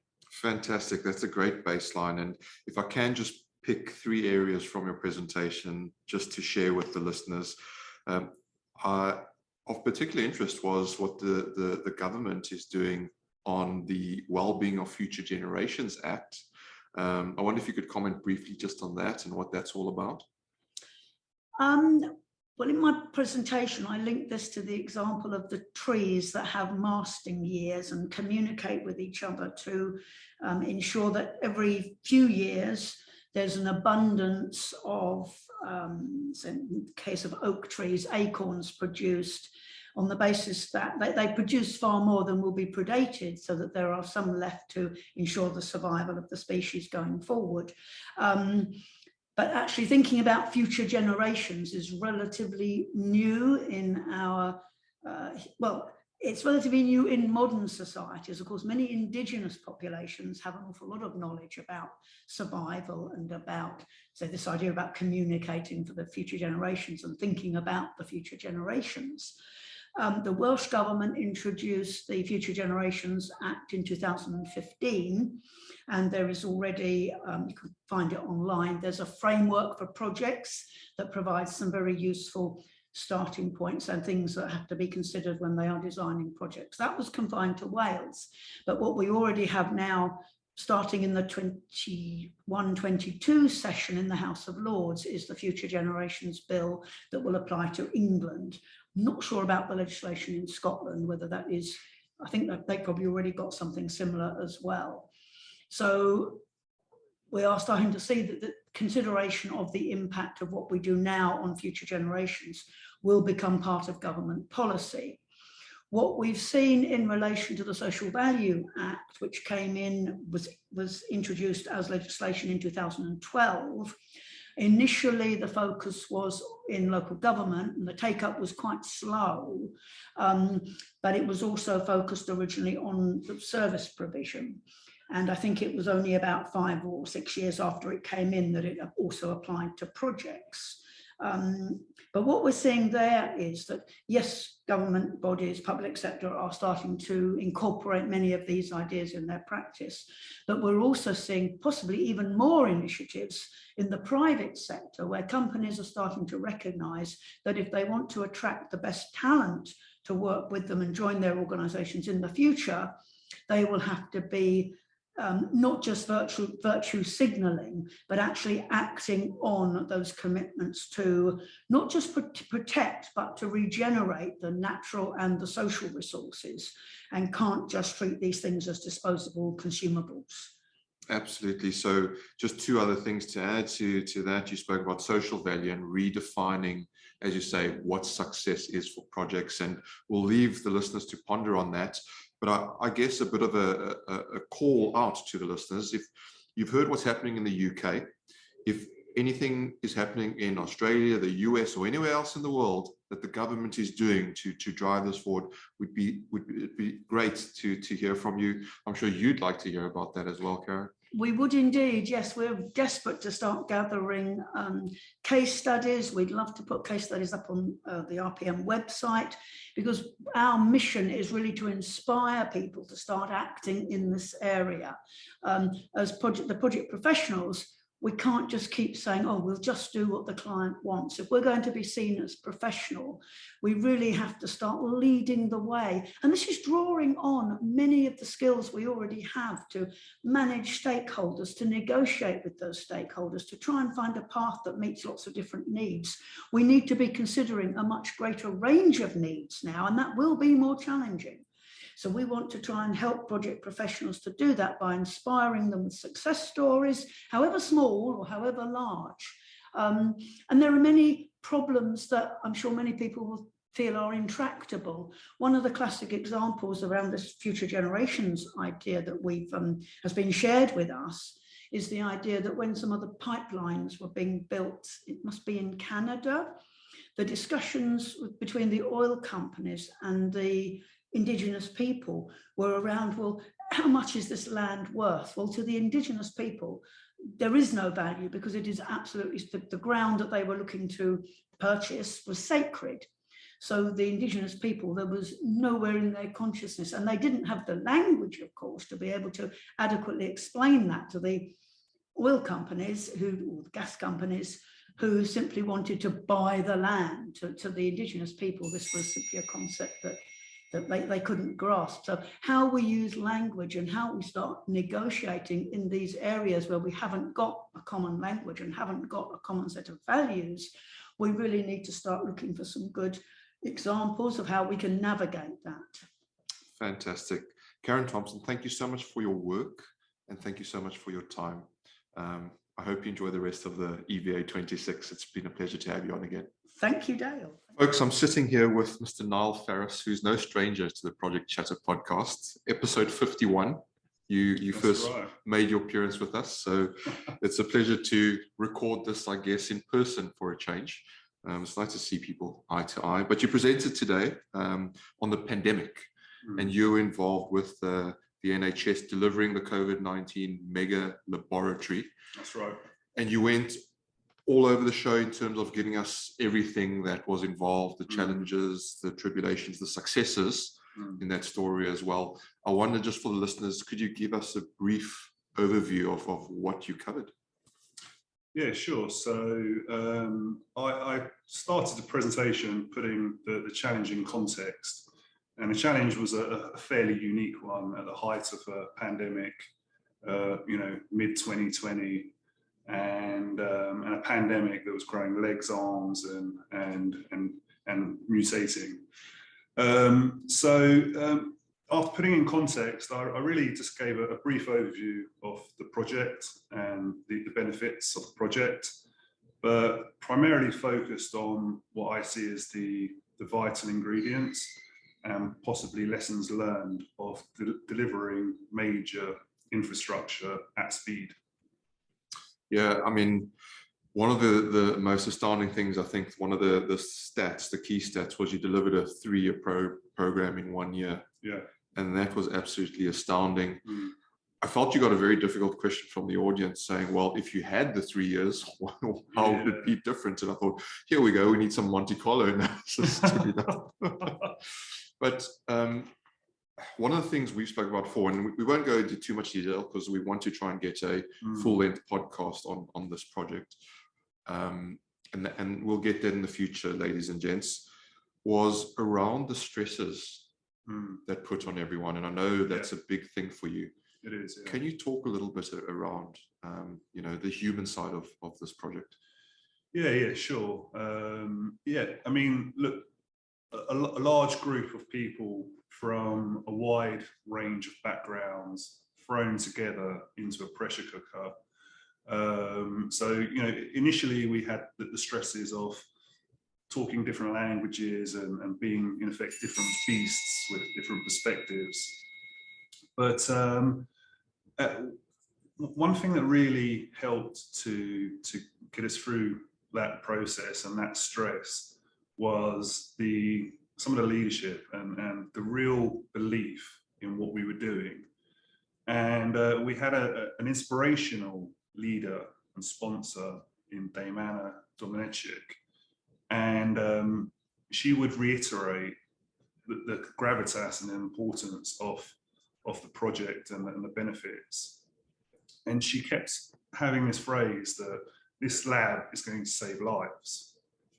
So that helped. What we did have to do, though, is that there were some cases of people beginning to fail and fall over with stress. So one of the key things was to kind of bring that into conversation and bring that issue onto the table. And we had to, despite the incredible timescales and pressure we were under, we had to have that as part of the conversation. And also, as leaders of the project, we made a real point of saying, look, please put your hand up. And although we're running as fast as possible, you are actually going to have to take some downtime on this project.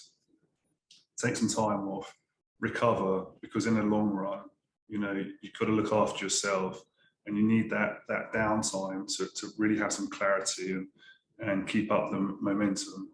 So it's really, really important that the leadership tabled it as a topic, and it became an okay thing to raise your hand and say, look, I'm struggling a bit at the moment. I just need a little bit of time out.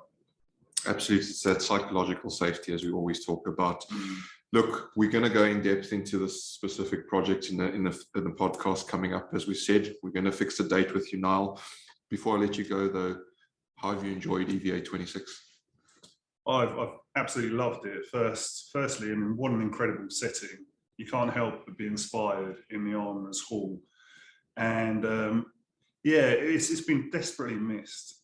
And I think one of the real key attributes of this setup is it's a fairly intimate setting. You have the ability to have some very progressive discussions.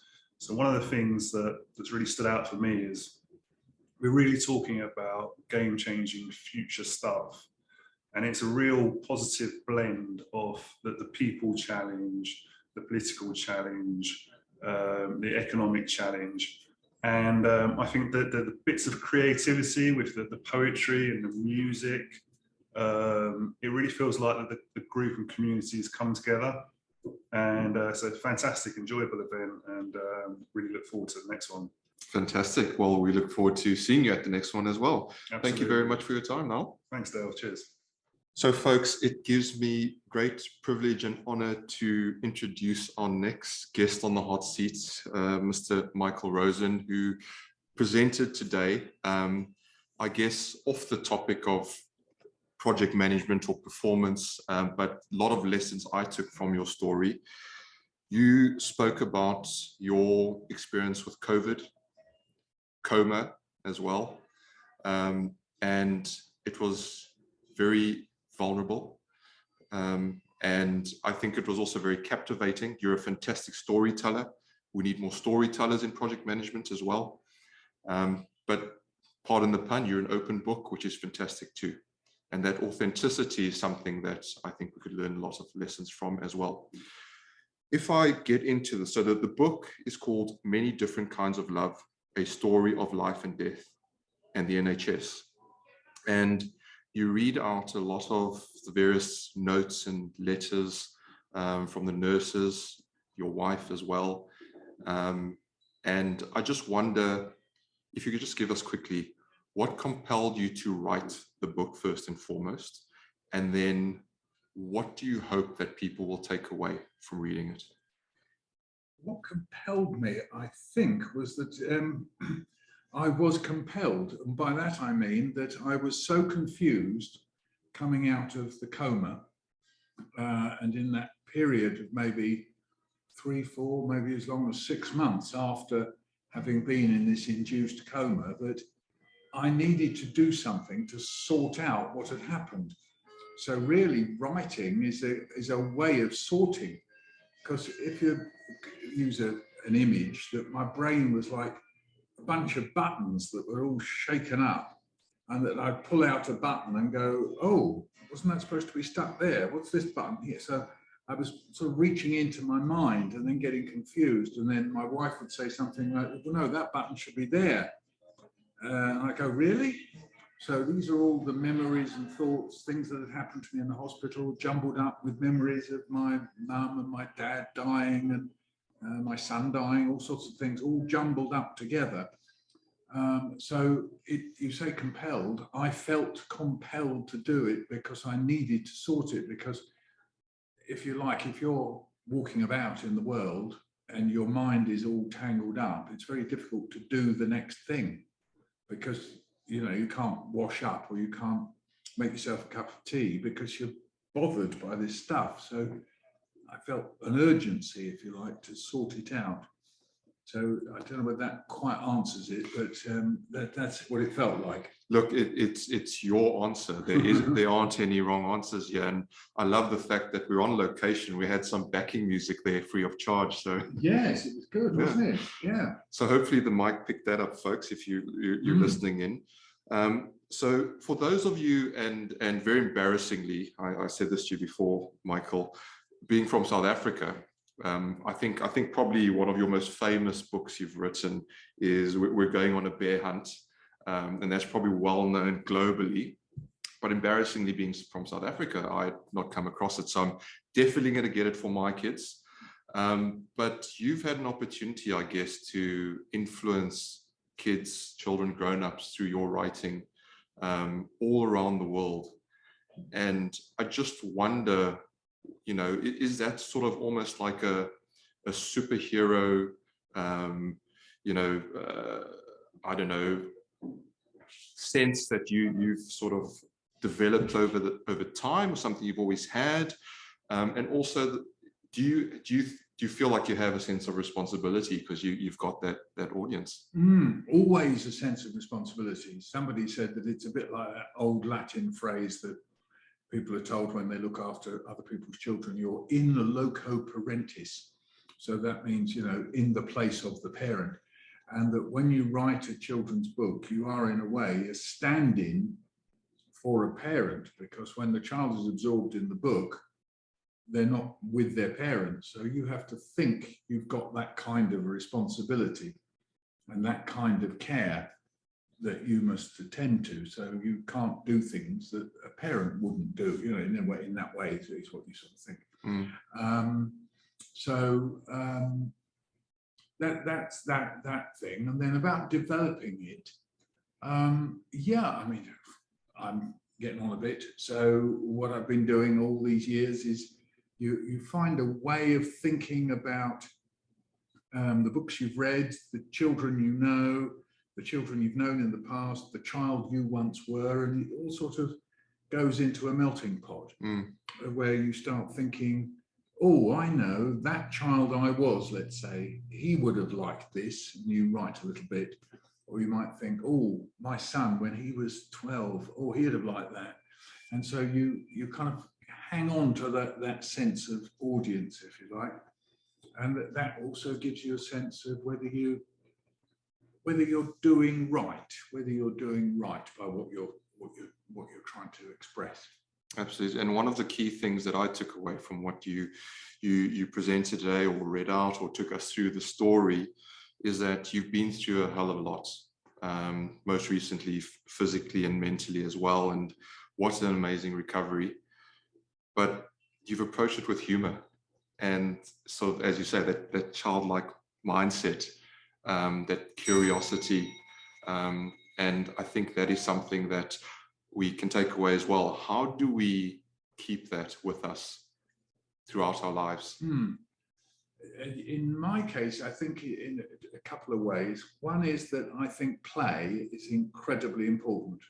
We often use the word play meaning something quite trivial. Oh, look, they're just playing over there.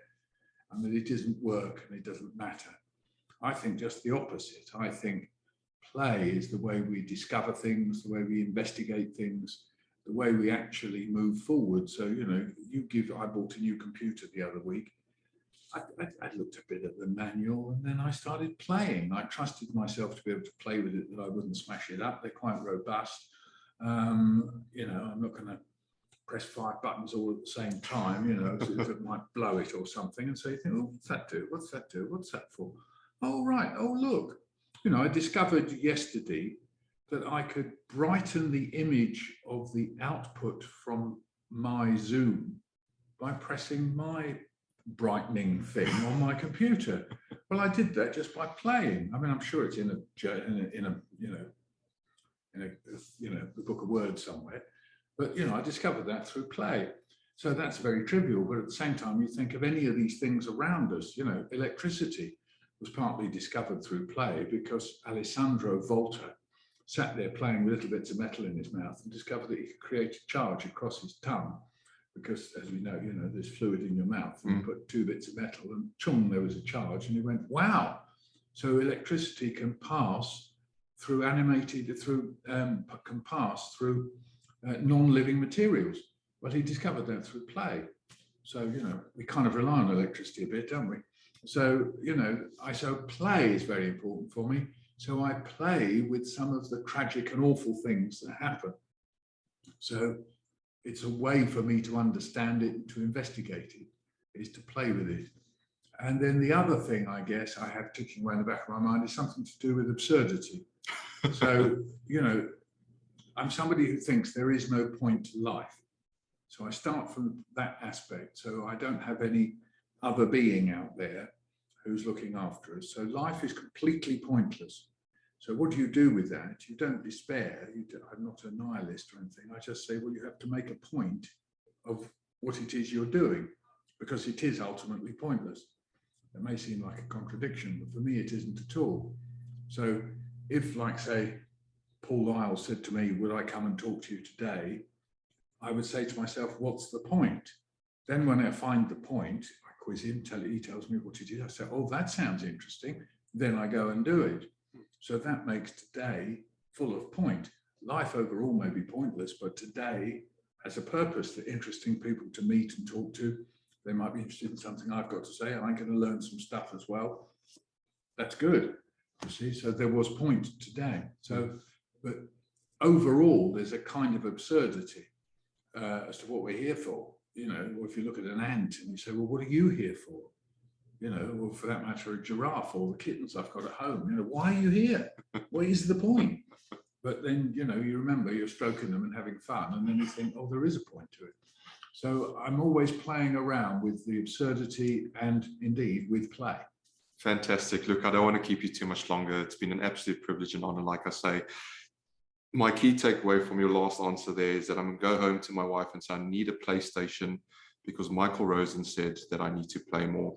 I've been trying to get it for ages, Michael. So thank you for giving me the ammo, and thank you for giving us some of your time today. Thank you very much. Thank you.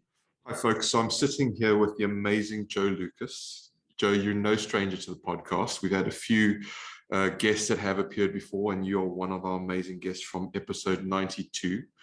And from that episode, Val and I have used the word mycelium on almost every episode since then. So thank you for explaining what that means. And folks, if you don't know what it means, go back and have a listen to episode 92. But you presented today at EVA26, and you spoke about activating that mycelium.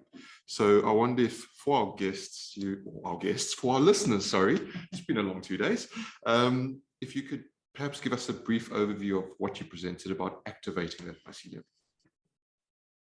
Yeah, so to start with, the mycelium is kind of the hidden or the shadow organization. So there's all the explicit things of what we know about organizations, and then there's what happens when you've been there for a bit of time and you figure out how things work. And so much of what's happening at the moment is a large amount of disengagement within the mycelium, and that might be because there's silos, so the root structures aren't actually connecting with each other, they're not sharing knowledge and information, or there might be issues that you've just been uprooted because they've done a transformation project, and there's all these different ways in which mycelium is not connecting with each other, and you're not getting the relationships you need, and these dynamic relationships, and people don't know how to work with each other. And so activating the mycelium, I spoke about it on sort of 3 different levels, from everything from a house build through to something like the HS2 TFL relationship, through to the not-for-profit that we run, Ego to Eco. And in each of those cases, what we were doing was we were trying to create a certain level of social cohesion and a certain level of social learning. And these things are the sort of things that create that mycelium to connect. And that sounds very potentially soft skills or woolly, but when it really comes down to it, often it's actually Simon Addyman, who I'm sure you've spoken to as part of this, he was talking about routines, and it really sits a lot in that space of the type of routines that you bring together. And it's this idea that the slip that we get between cup and lip is we have this idea of best practice. We need to do this. We know the what of what we need to do. We need a requirements management system. We need good procurement. We need all these sorts of things. But how do I implement that on my project? You know, my project has characteristics and constraints that are different to the last project I was on. And that's when it gets rocky. And I love, there's an image in one of the talks where they sort of said, where the best army is the best on a parade ground. And then it had the Navy, and they're on a rocking ship, and they're like, yeah, but you haven't been on our parade ground. And it's that sort of idea of you need to understand these underlying characteristics, and then you can create what we call bespoke best practice. So you can dive into the learnings of projects that have had similar issues to you, but you break your project down into these characteristics, and from there you can then work out what learnings you can take from a similar project. So the restoration renewal is a really easy one to describe. You've got everything from a place which is going to have a huge amount of change just because of the nature of the project. 1,400 different multi-headed clients, plus also a building which is in need of repair. Right? And so you know from your own house build, you open up a cupboard and you find something. This is not going to be easy to determine what the scope is room by room, and because of the layers of history. And that's the other sort of characteristic, which is it's a historic building. It has historic significance. It's the seat of government for this country, and it's iconic. So how you restore it's really important. And it's not like no one's ever done this before. Buckingham Palace is a historic building, so you can learn lessons from there. Whereas the level of change, you could possibly look to some of the big major projects which do need to cope with these quite high levels of change. So it's sort of deciding on where to go. And at that point, you can look at how did they do requirements management on each of these different characteristics, and then you can justify where you're stepping to next. So 80 to 90% is pretty much the same. We've seen how they dealt with it. Based on our characteristics, we're going to do this. And so you're not making it up from scratch. You have got a justifiable reason, but you don't have to try and wedge in what was done on the last big project. Yeah, and I know, having spoken with you before, you're not a massive fan of standardization, but I think what we are talking about is creating freedom within a framework. Yeah. But that framework also is dependent on a lot of factors. It's not the one framework you can't necessarily pick up and place onto another project elsewhere, for example. So hugely fascinating. Look, I don't want to keep you forever. This is just a short overview of what you presented. But before I do let you go, how have you enjoyed EVA26, and what's the sort of the highlights for you over the past couple of days? Oh, it's been a brilliant exercise. I mean, I have to say I really enjoyed the poetry interludes. Paul's brilliant at just sort of catching a spark of a word and then growing that. And it's really interesting watching how the dynamics change. So when you have someone talking that you're absorbing and you're learning, and then you get these moments of interaction where you get to connect into a different part. And Ego to Eco is so much about that connection to art. And into music and into poetry and things like this. And I love the fact that that's all coming through in this environment. No, absolutely. And it's brilliant. You've just heard the clock chime again. Hopefully you've picked it up on the mic.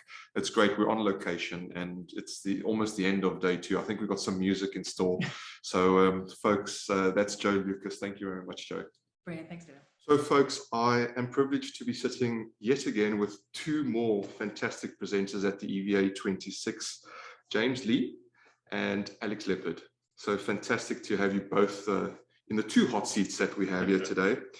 James, I was particularly interested to listen to your presentation because you spoke about planning and estimating, but the psychological aspect of that. And I wonder, just for our listeners, if you could briefly give them a quick overview of what you spoke about and what your key takeaway message was. Sure, absolutely. Thank you very much. So the key message I put across is that in our project lives, we have to handle uncertainty, and uncertainty is at the centre of everything we do in project planning and estimating. And the challenge is how we best respond to that. And the observation I put forward today is that as well as the technical side of estimating and planning, we also need to consider the psychological side, in particular our emotions and feelings And how often when we put a difficult question to the team about how long something would take, it's not uncommon for people to feel threatened or a sense of apprehension or even fear around what the numbers are that they're being asked for and how those estimates will then be used.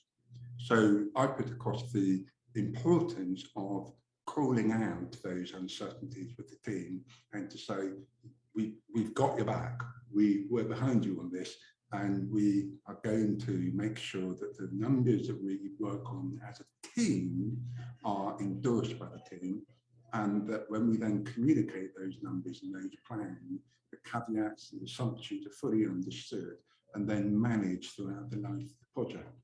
And the outcome of that is that when we encounter the inevitable change any project or program will experience many times through its life, we're able to reason with our stakeholders the effect of that change in terms of the plans and estimates and derive changes to the project baseline.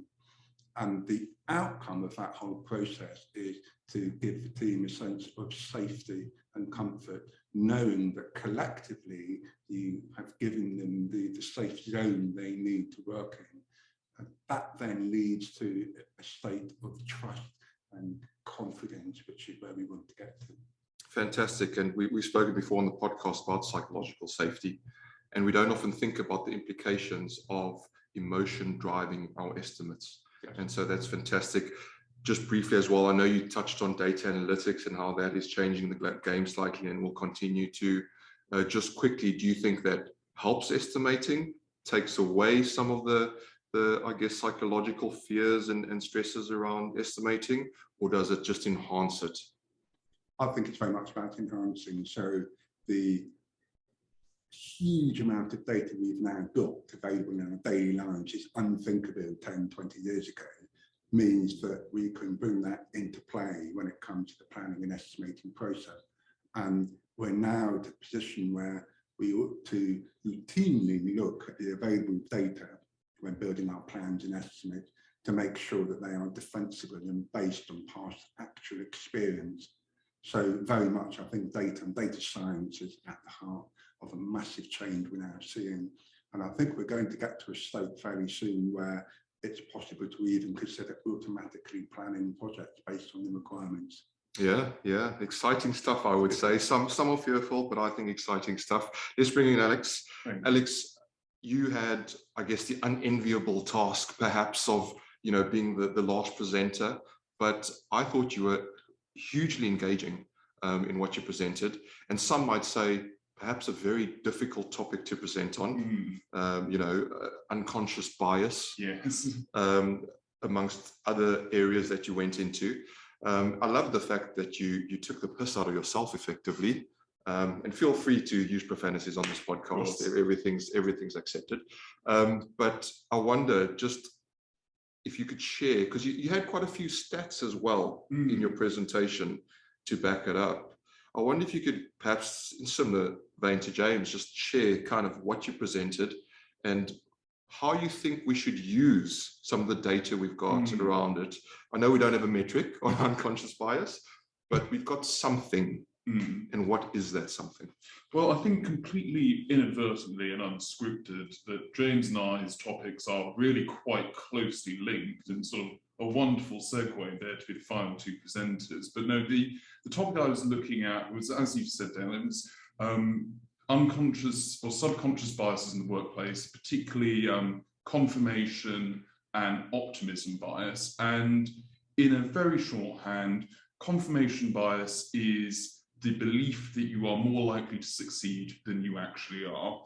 Equally, optimism bias is the similarly confidence in that optimism, or confidence in that confirmation, if you see what I mean.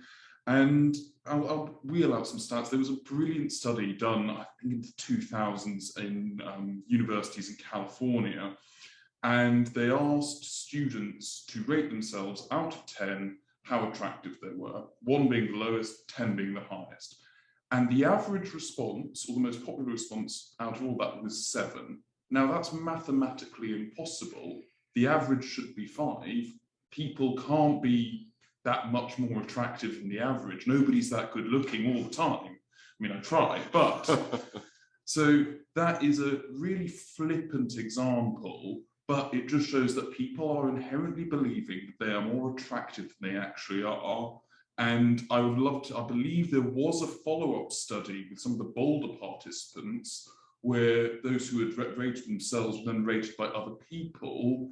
And I don't have that data off the top of my head, but I believe it was on average 2 points lower than how they perceived themselves in their own attractiveness. So that's just a very quick example there. Fantastic. Look, I don't want to keep you too much longer. I think the festivities are happening. I think there's music going on and sing-song in the hall. But just quickly before I let you go, key takeaways from EVA26. James, I'll start with you. So for me, it's about trusting the laws of motion in the project, making sure you understand what those laws of motion are, which are derived from the data that's out there, and then to get behind the process, endorse the work of the individual, turn it into the work of the team, so the whole team gets behind the plans and estimates. Fantastic. Alex?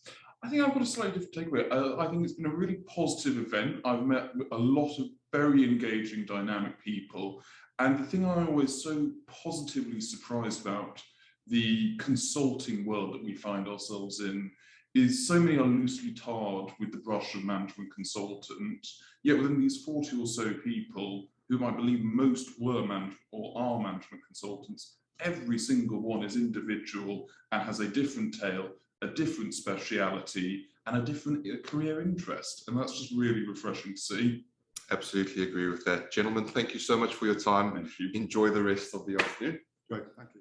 So folks, it is the end of EVA26, 2 days of phenomenal thought, leadership, discussion, debate, discourse, wine and food and music. On that topic of music, performance was the theme, Steve.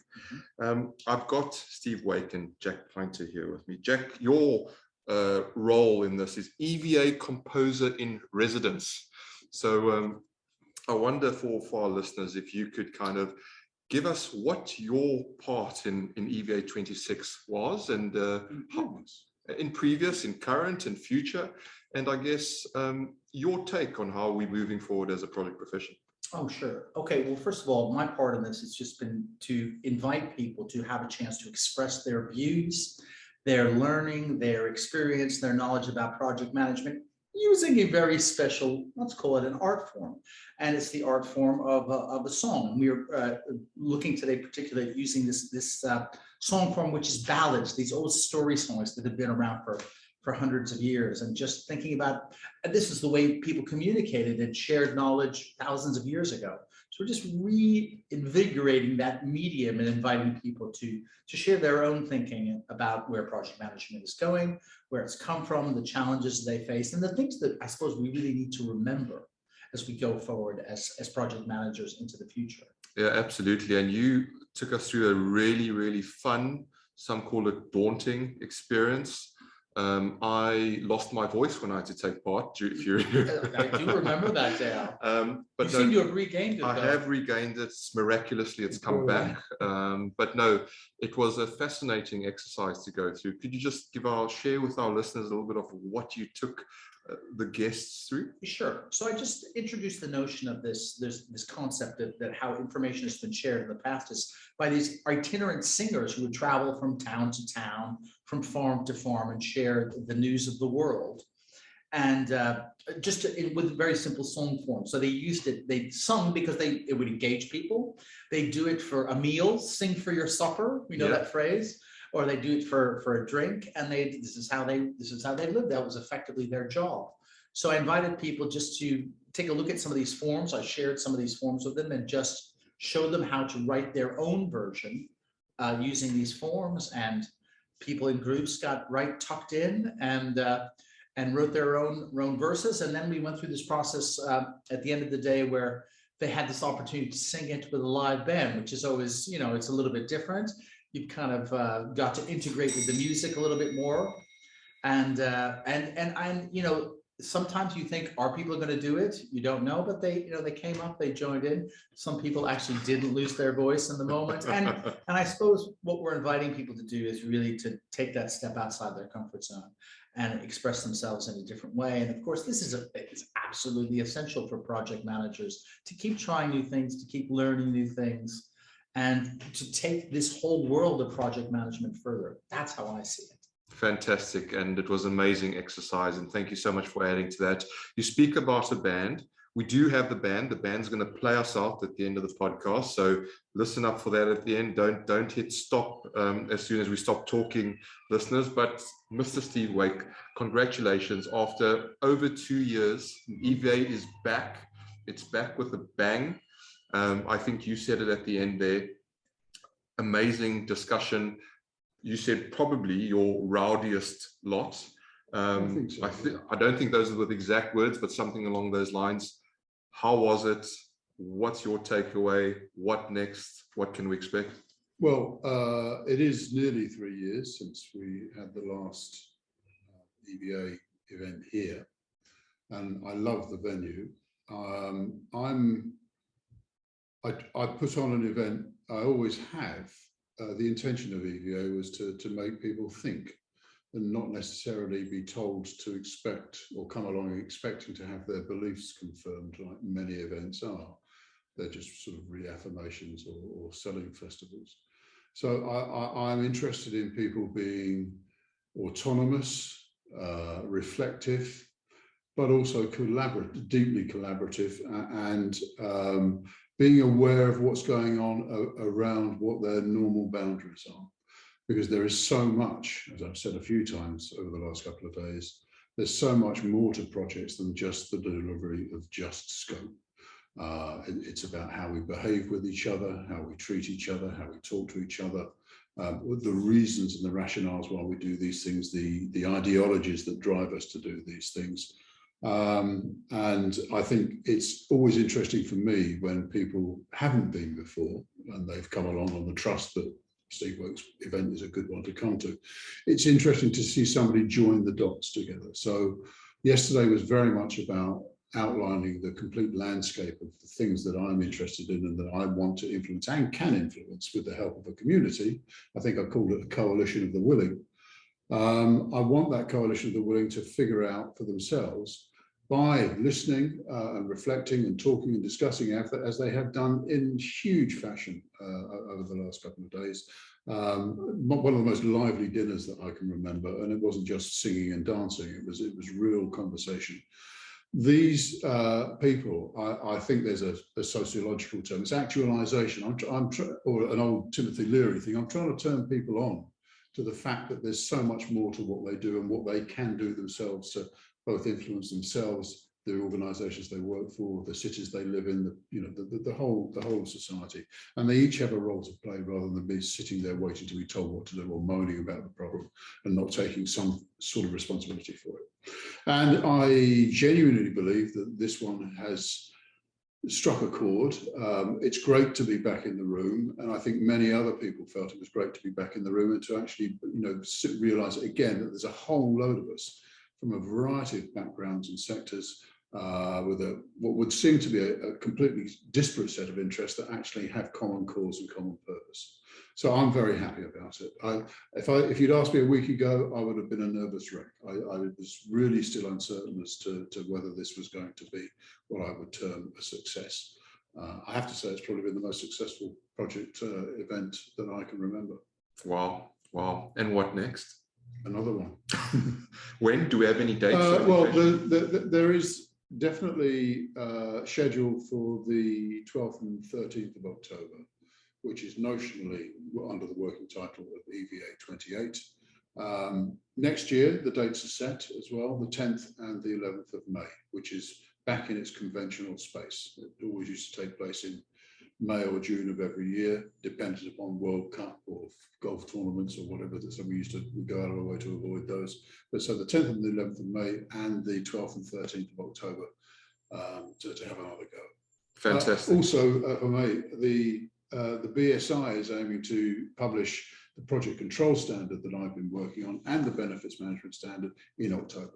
So we will be using this event, if you like, to promote those ideas.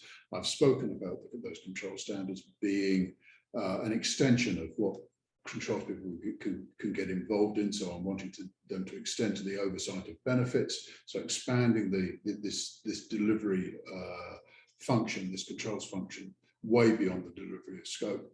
And I know, because there are many in the room for the last 2 days who have been part of those discussions, so they know it's coming, they know that they want to use it, they've participated in the elaboration, and it's a perfect demonstration of how we can actually make change happen nationally. Fantastic. And folks, those overseas folks listening, you've heard it here. You can come if you're international as well. You've got the dates, diarize them, get on the flights. We're opening up. So come along to the next ones, either later this year or next year. As we always say, a huge thank you to all of our guests on the Project Chatter podcast. That's all the presenters that were on the EVA26. And a massive thank you once again to Steve Wake for putting on an amazing event. As we close out, we always say, stay safe, be disruptive, and have fun doing it. From all of us at Project Chatter, enjoy, and don't forget to listen to the band at the end. Bye for now. Take off your helmet, let me see the face. And those big steel gloves, they're so out of place. The big metal plate that covers your heart, well, that's got to go before we can start. So take off your armor, show me who you are. Lay down your weapons, you're gonna go far. If you just let it go, just let it all go. Hang up your shield, hang it high on the wall. Leave it behind you, the armor's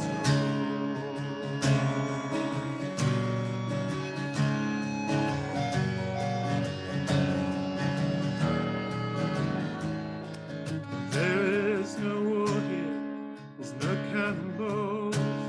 No one wants to fight, no backs to the wall. We're all in this together, all part of the song. With one of the things that we all sing along. So take off your armor, show me who you are. Lay down your weapons, you're gonna go far. If you just let it go, just let it all go. Take off your shield, hang it high on the wall. Leave it behind you. Yeah, take off your shield, hang it high on the wall. Leave it behind you. An armorous hall. An armorous hall. Woo!